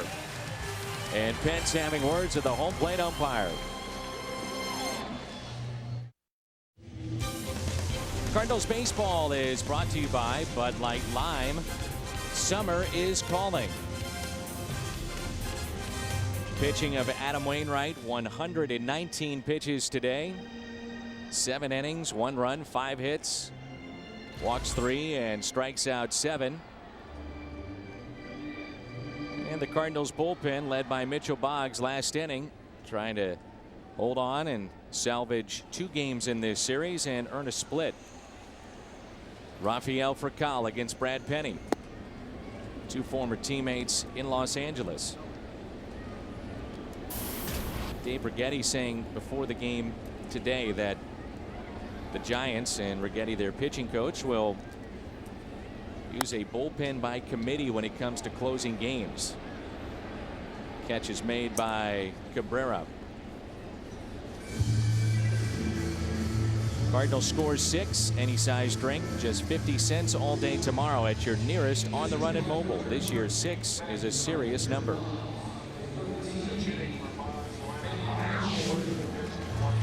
Brings in Matt Carpenter. He has one of the best hits during this homestand, that pinch hit single against Matt Cain that scored 2 the other night, game 1 of this series. Playing time has been diminished, but he's been staying ready as a pinch hitter. 5 for 20 with 8 pinch hit RBIs. He's done a nice job in his rookie campaign. 16 of his 25 RBIs have come home. He's tied for first among major league rookies with 5 triples, and 8th with his 25 RBIs for a guy that's not playing every day. Here's the 0-1 pitch.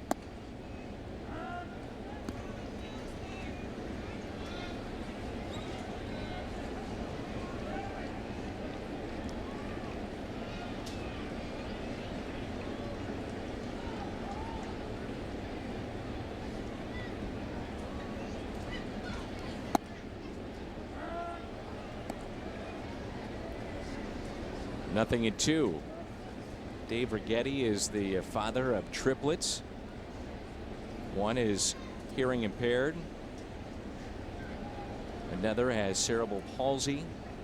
And Dave has been instrumental in raising a lot of money and awareness for cerebral palsy. And very nice man. Having a chance to visit with him. What a great pitcher he was.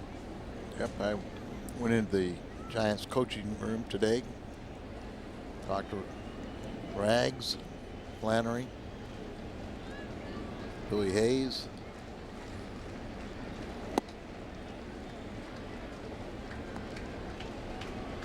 Full count on Matt Carpenter.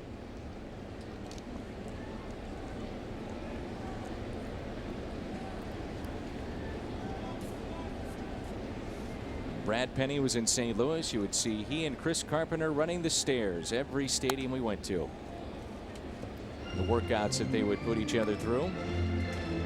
Unfortunately, Penny got hurt because at that particular time, Brad was pitching fairly well. Not great, but he was giving the Cardinals what they expected when they signed him.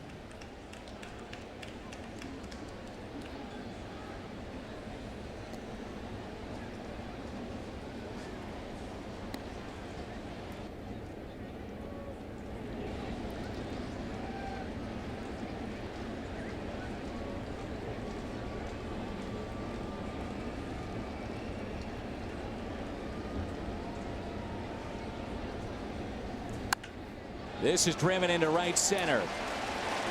That ball gets down. Carpenter on his way to second base. He already has a triple in this series. He'll stop at second.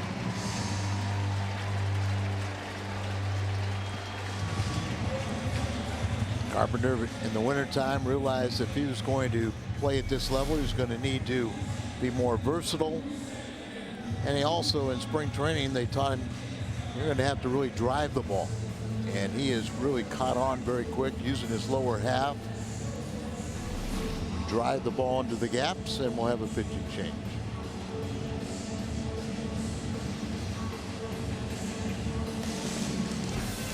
Carpenter in scoring position when we come back. It's 3-1.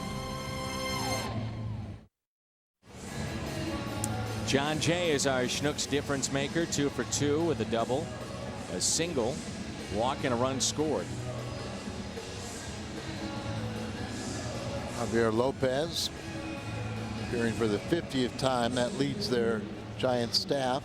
It's been very good at handling left-handed batters. They're 7 for their last 42, and on the season a .213 average. He's stranded 36 of 42 inherited runners, 7th best percentage in National League, and that's been his forte since 2009, stranding runners. And a strike to John Jay. Taking that pitch, you just saw it to left field.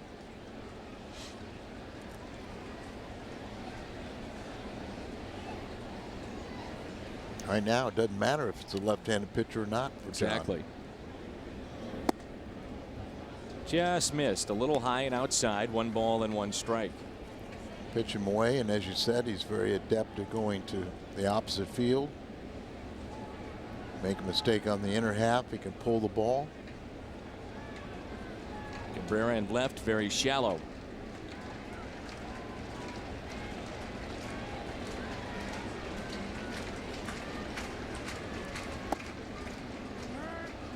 One ball and 2 strikes.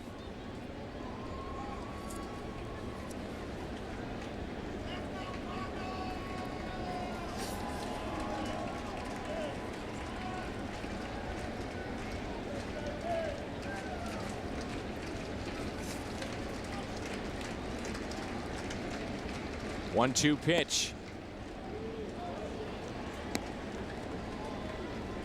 Bobby Abreu has been sent to AAA, and he did accept that assignment. Rosters will expand shortly, so he'll be back up. We'll see him in September with the Dodgers. And when Victorino came on board, he was designated for assignment. Here's a ground ball to the right side. Belt to the pitcher covering. Carpenter to third, and there's 2 down.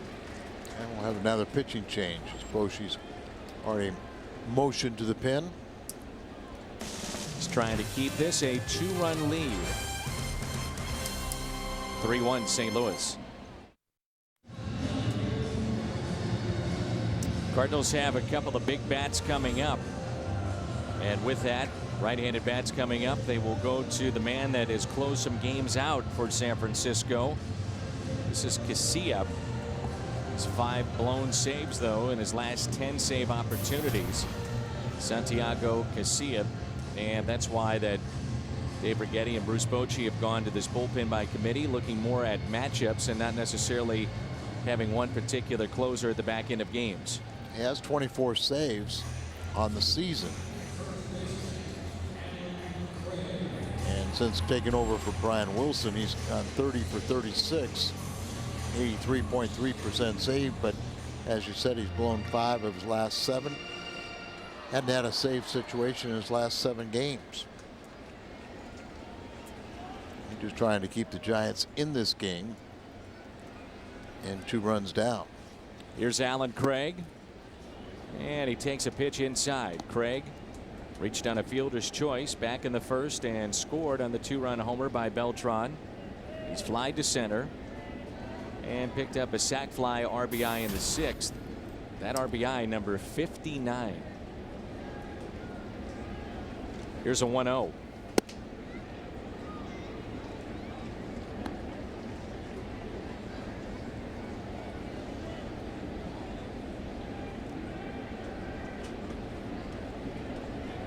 Affelt that can close out games for them. Romo. Clay Hensley is out there. The 2-0 pitch. 2-1. Fans don't like that call, and neither did Alan Craig.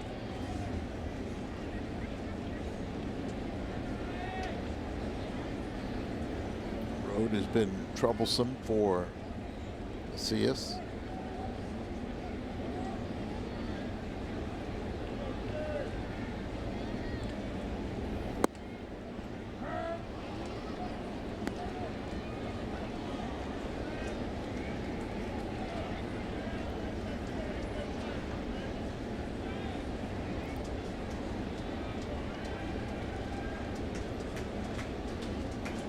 2 balls, 2 strikes, runner at third with 2 down here in the home half of the 8th.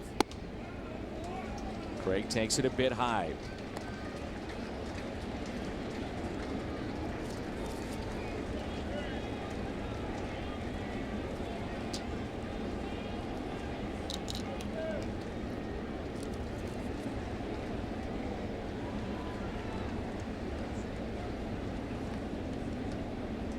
The 3-2 pitch, and Craig hits it sharply to second on a hop, and the Cardinals will strand a runner at third. Couldn't hit it any harder. Mott, the closer, he's set to go. 9th inning rolls in when we come back. Cardinals lead it 3-1 as we head to the 9th in St. Louis. Coming up after the game on the post-game edition of Missouri Lottery Cardinals Live, Pat Paris and Cal Eldred are at Lumiere Place. Adam Wainwright, razor sharp today. They'll break down his afternoon. More on the trade of Tyler Green to Houston, and we'll get Mike Matheny's post-game thoughts as well. Jason Mott will try to close it out for the Redbirds. We head back to the booth, and Dan and Al, guys. 24 of 28 in the save department this season for Jason Mott.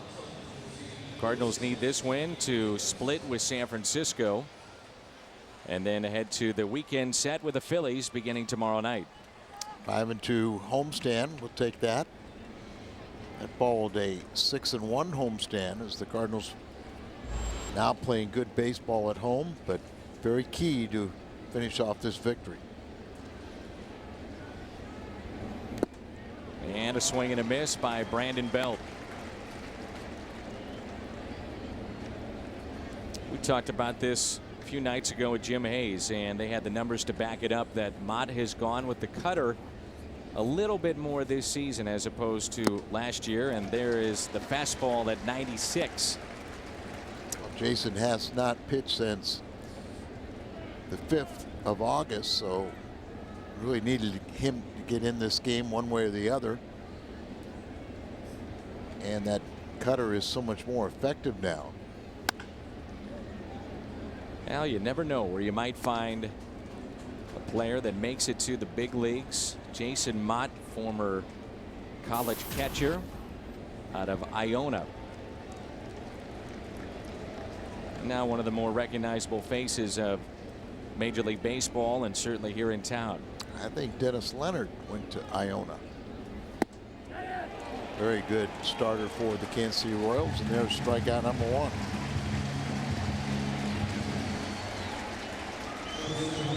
Yanni didn't even wait for the appeal. He was firing it down to third base to go around the horn.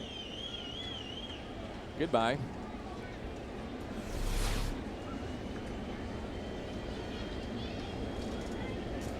When he was in college, talking with some folks at Iona within the last couple of weeks, Al, they said that Mott's throws to second were as low as 1.76 seconds.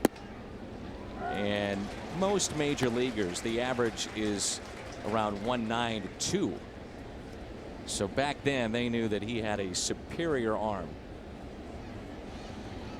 He said he threw from his knees at one point at 85 miles an hour. And how was his bat? Well, Al, that's why he's on the mound. The old breaking ball, who's done in a lot of players. But just think about some of the guys that had come up the ladder with him that, you know, knew him as a catcher, and then to find him become an elite closer. There's a fly ball into center. This should be out number 2. It is.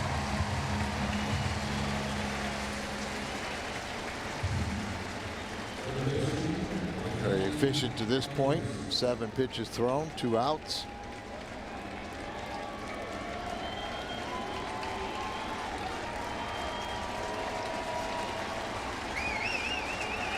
Down to Arias, and 119 pitches today for our Budweiser player of the game, Adam Wainwright. 7 innings, 5 hits. Cardinals an out away from this victory, which would then send Wainwright to 10-10. Give Wainwright a lot of credit after the Cardinals get slaughtered last night 15-0. He restored order, pitched brilliantly.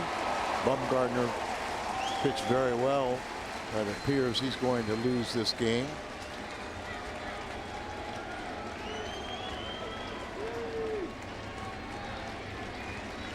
One ball and one strike.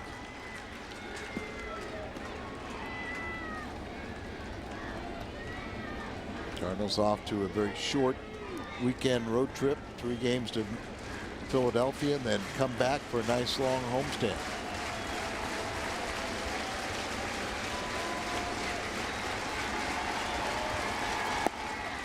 A little bit low. 3-1.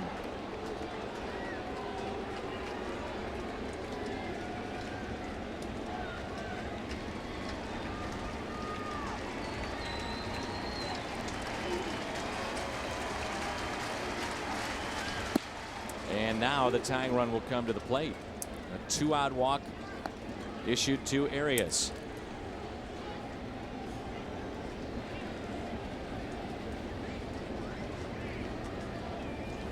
I believe this is Sanchez, and it is. Very low, Chris, after a quick top. Hector Sanchez will be the pinch hitter now for San Francisco.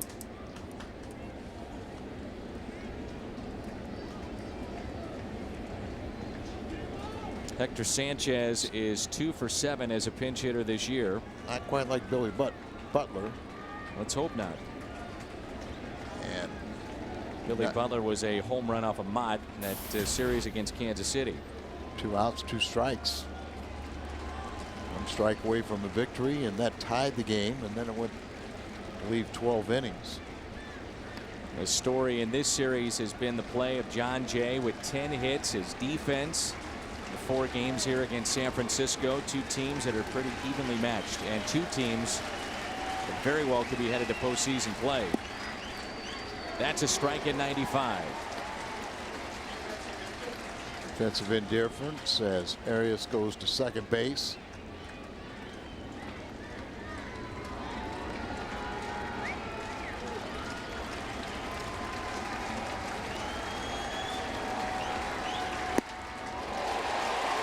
'97.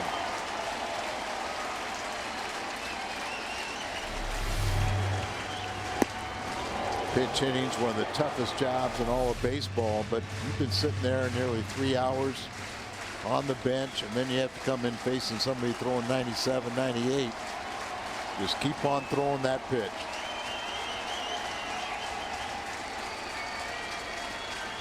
Here's the 0-2. A cutter. Now that you've thrown that, go back to your fastball. As Jason Mott says, you think about throwing the cutter, and then afterwards, if you get beat with it, they say it's your secondary pitch. Then they say if you get beat with your fastball, well, why'd you throw it there? You know, sometimes that stuff happens. Well, yeah, and so you just forget about all your critics and just go out there and do what you want to do. Blow them away. 0-2, and it's fouled back. The fact is he's got him 0-2. Instead of throwing the ball down in the zone, this is when you really want to elevate it. I know Billy Butler did hit a high fastball, but he is an exceptional hitter, and still that was very, through that same pitch 9 times out of 10 he would not even put his ball in play. Elevate the ball, that's where they want it. 0-2 is hit out of play. Still getting it too much down in the strike zone.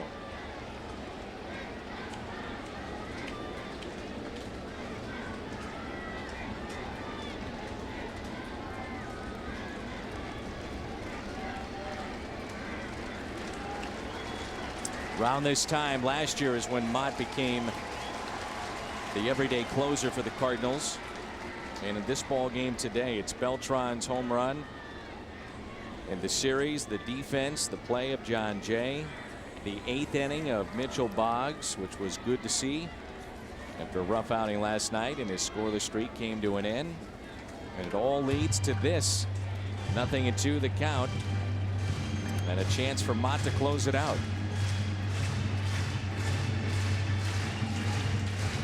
Big gap in right center field.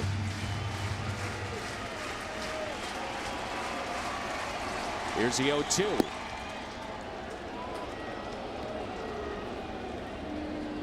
It's okay. He showed him an off-speed pitch, but way out of the strike zone.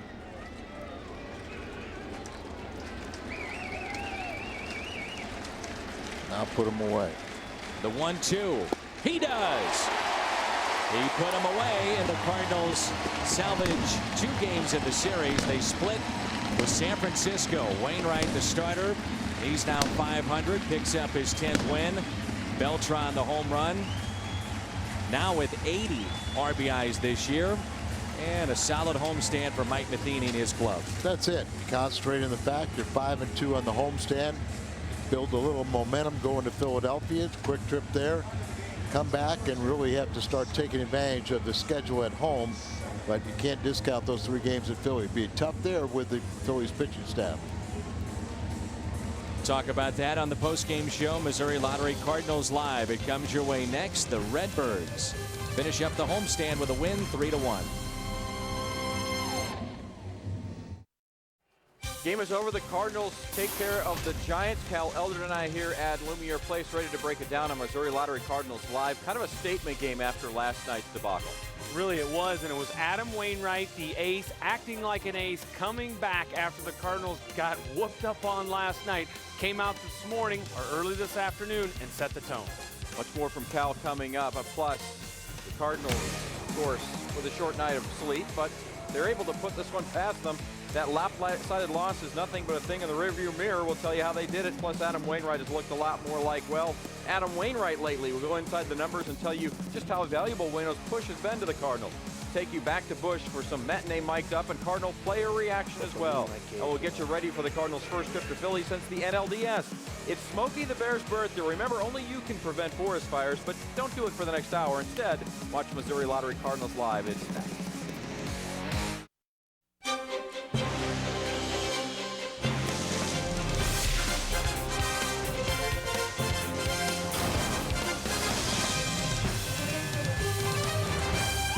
Welcome to Missouri Lottery Cardinals Live.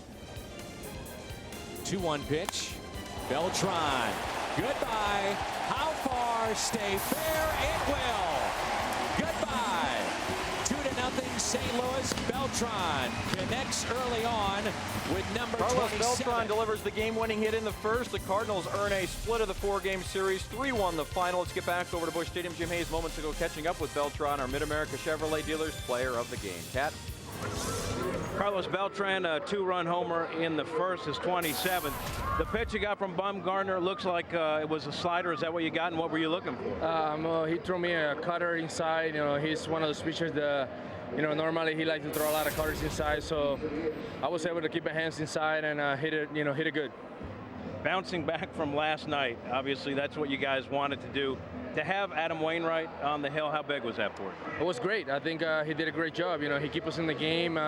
You know, after we got the lead, 2-run lead, you know, he was able to go out there and pitch a good game. And, you know, the bullpen came in and did a real good job for us. To get the last game of the series before you head out for a short road trip, how big is that for you? And put that 15-0 game out of your mind. Well, it's always good. You know, like what happened yesterday is in the past. You know, we didn't come to the ballpark thinking about what happened yesterday. So we needed to go out there and play a good game and win, and that's what we did. Yeah, you did. Thanks, Carlos. Appreciate it. Thank you. Carlos Beltran, send it back to you.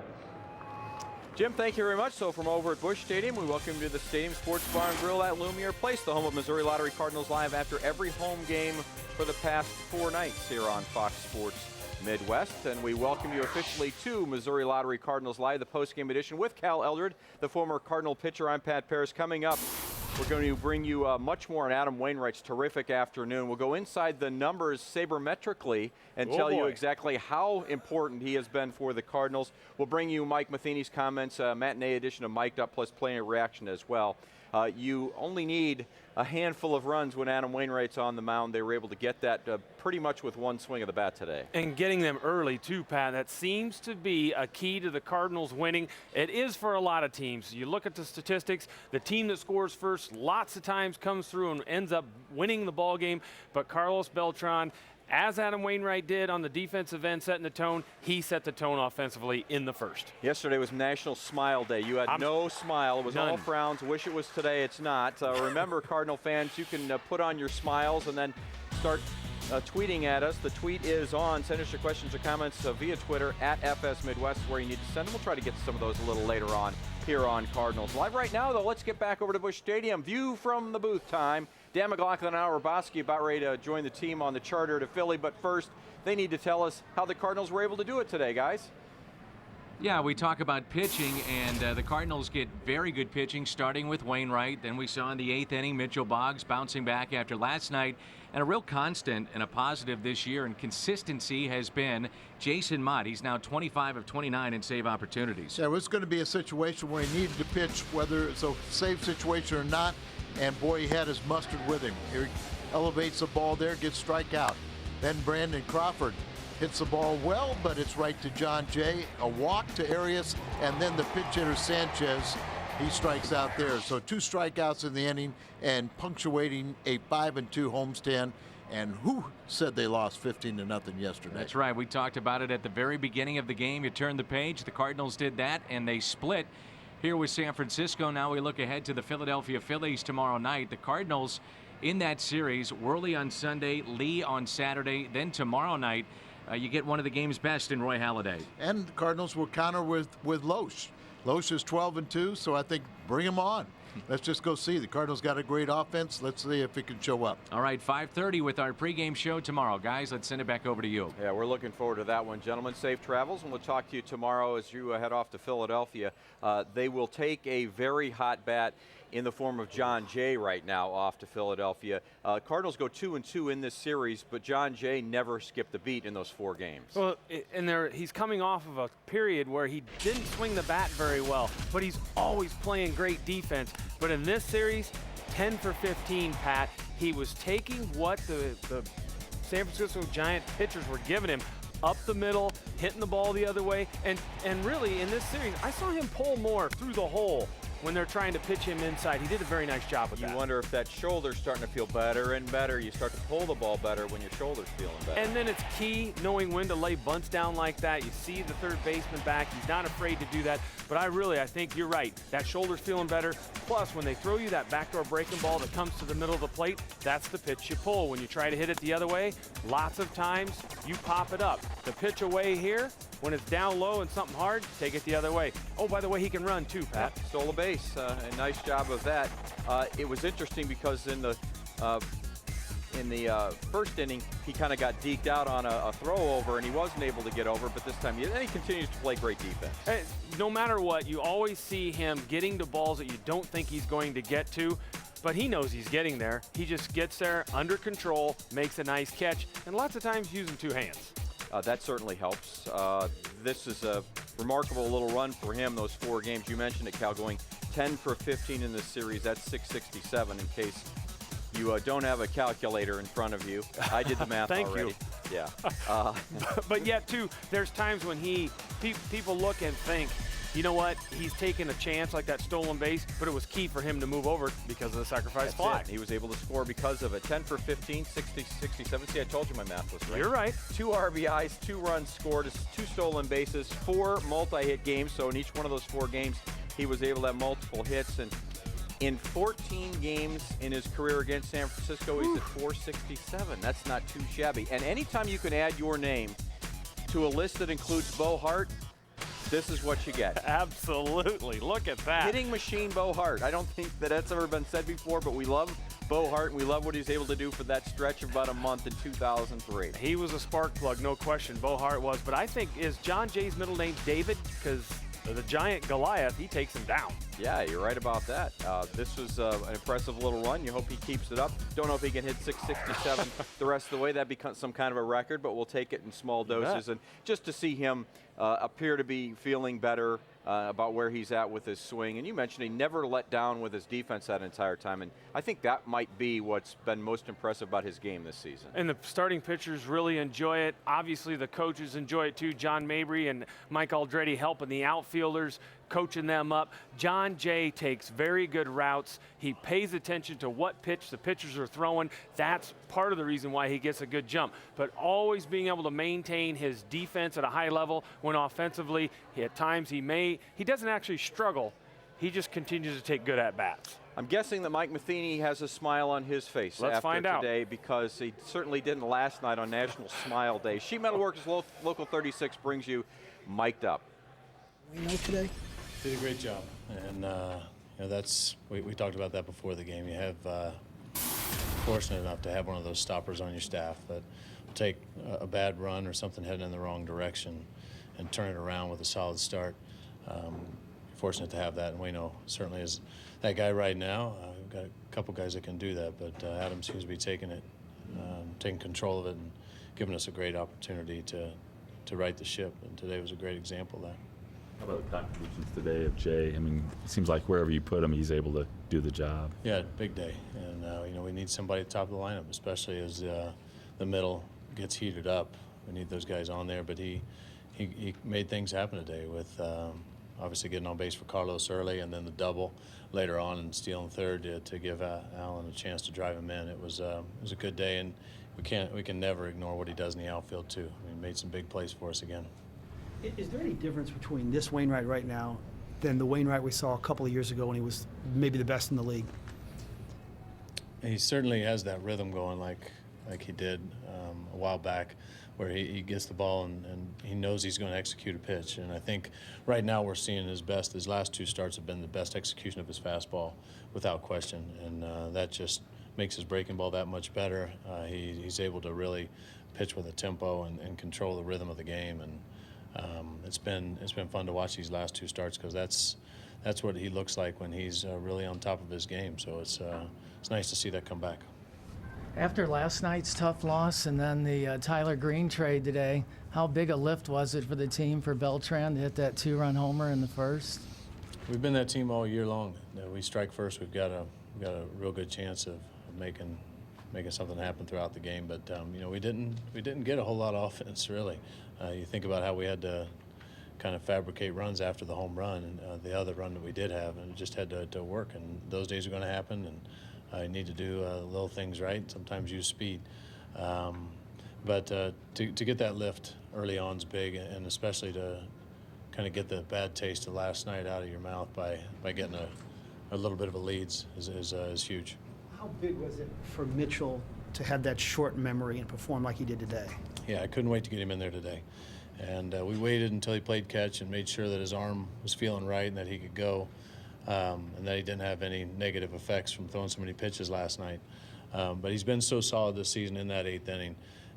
Hated to do that to him yesterday, but we needed him. And he came out and did exactly what he's been doing, and just shows his toughness and how he's maturing as a pitcher.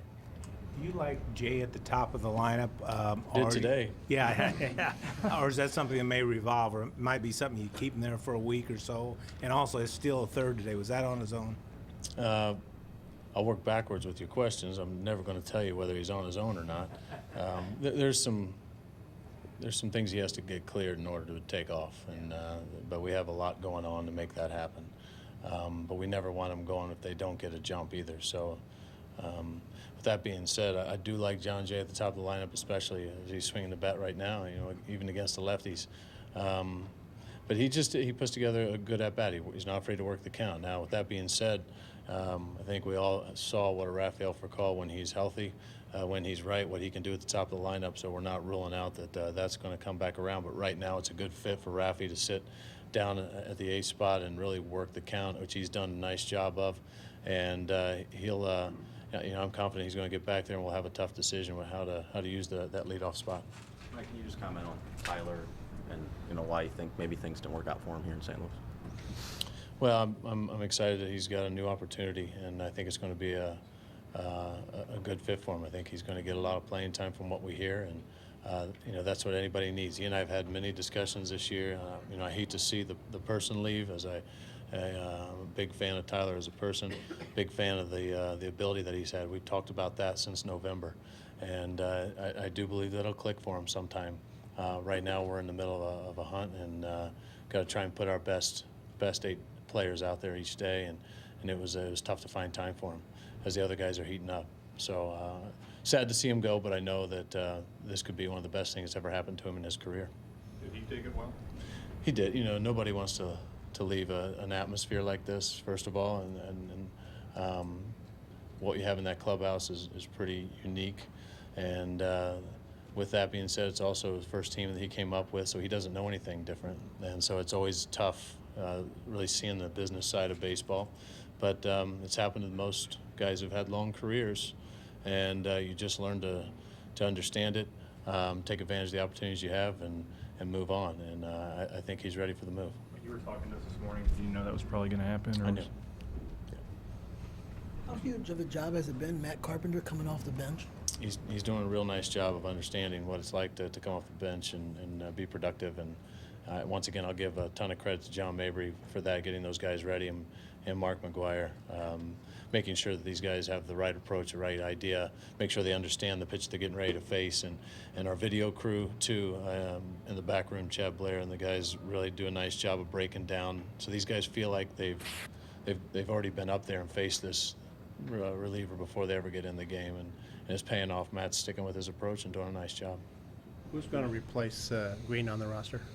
I don't think that's been announced yet, so we're going to have to hang tight with that. Like you mentioned, what Jay has done at the bat as far as the leadoff guy. I mean, the steals that we've seen from him, is that also part of that? Is that something you certainly talked about in spring, trying to get that from the top of the order? You think he brings that? Yeah, once again, we're not trying to force that issue, but when it's there, we're going to take advantage of it. I told you we're opportunists, and when that opportunity presents itself, when the pitcher is a little long in his delivery to the plate, we're going to take advantage of it. And today you see the value of that. You don't waste one out getting a runner over if we can go ahead and take the base. It was a close one. I mean, that would have been devastating if he's out right there. But he's got good instincts and loves to run, and he does a nice job taking bases when he can. All right, guys. When we continue on Missouri Lottery Cardinals Live, we even scratched the surface of Adam Wainwright's afternoon. We'll try to do that sabermetrically when we come back. Time he got him. Missouri Lottery Cardinals Live is brought to you by Carrier. For all your heating and cooling needs, turn to the experts at CarrierComfortTeam.com. And by the Missouri Lottery. When you play, students win.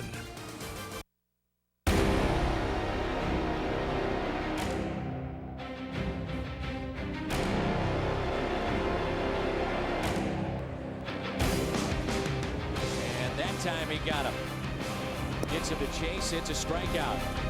Heads down goes Corey Hart. Pair of Ks in the inning for Adam Wainwright. Right down the middle. Cutter. Here comes a 1-2 pitch. Got him. Strikeout for Wainwright. Masterful performance here at Foot. Some of the handiwork of Adam Wainwright, and he was very good this afternoon. Pitch count got up a little bit more walks, so we've been seeing lately, Cal, but that's only if you're nitpicking. Well, and yeah, we are nitpicking. When you can go 119 pitches, you're throwing 73 of those for strikes, and it's a day when the bullpen needed you to do that. Your team needed you to do that. He had good command of a change, of a sinker, of a cutter, of a curveball.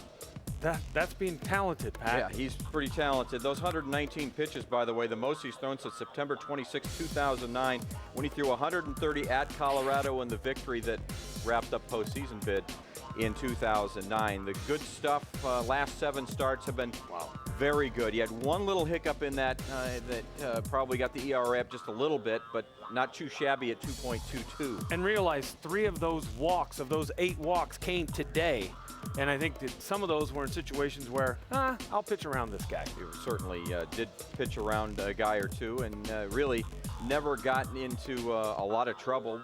We oftentimes try to use traditional means of talking about how talented players are. Sometimes we show you the highlights, sometimes we talk about things, sometimes we demonstrate things, but a lot of times we go to the sabermetric stats because these are created to help further express how good, or not good in some cases, players are. Well, with Adam Wainwright, it's all good, and it just continues to get better. So with the help of sabermetrics, let's look at the numbers that show us what we already knew, but maybe demonstrate more, more appropriately exactly how good he is. And it basically shows you that Adam Wainwright, sabermetrically this season among starters, is amongst the best as far as, forget about the ERA. That can be kind of one of those things that can be misleading. Because you have a couple blow-up games like he's had, and that can sway it too far one way. It's fielding independent pitching, meaning take all the fielding out of this whole thing. Where does he rank? And he ranks first among Cardinal starters and 8th among National League starters.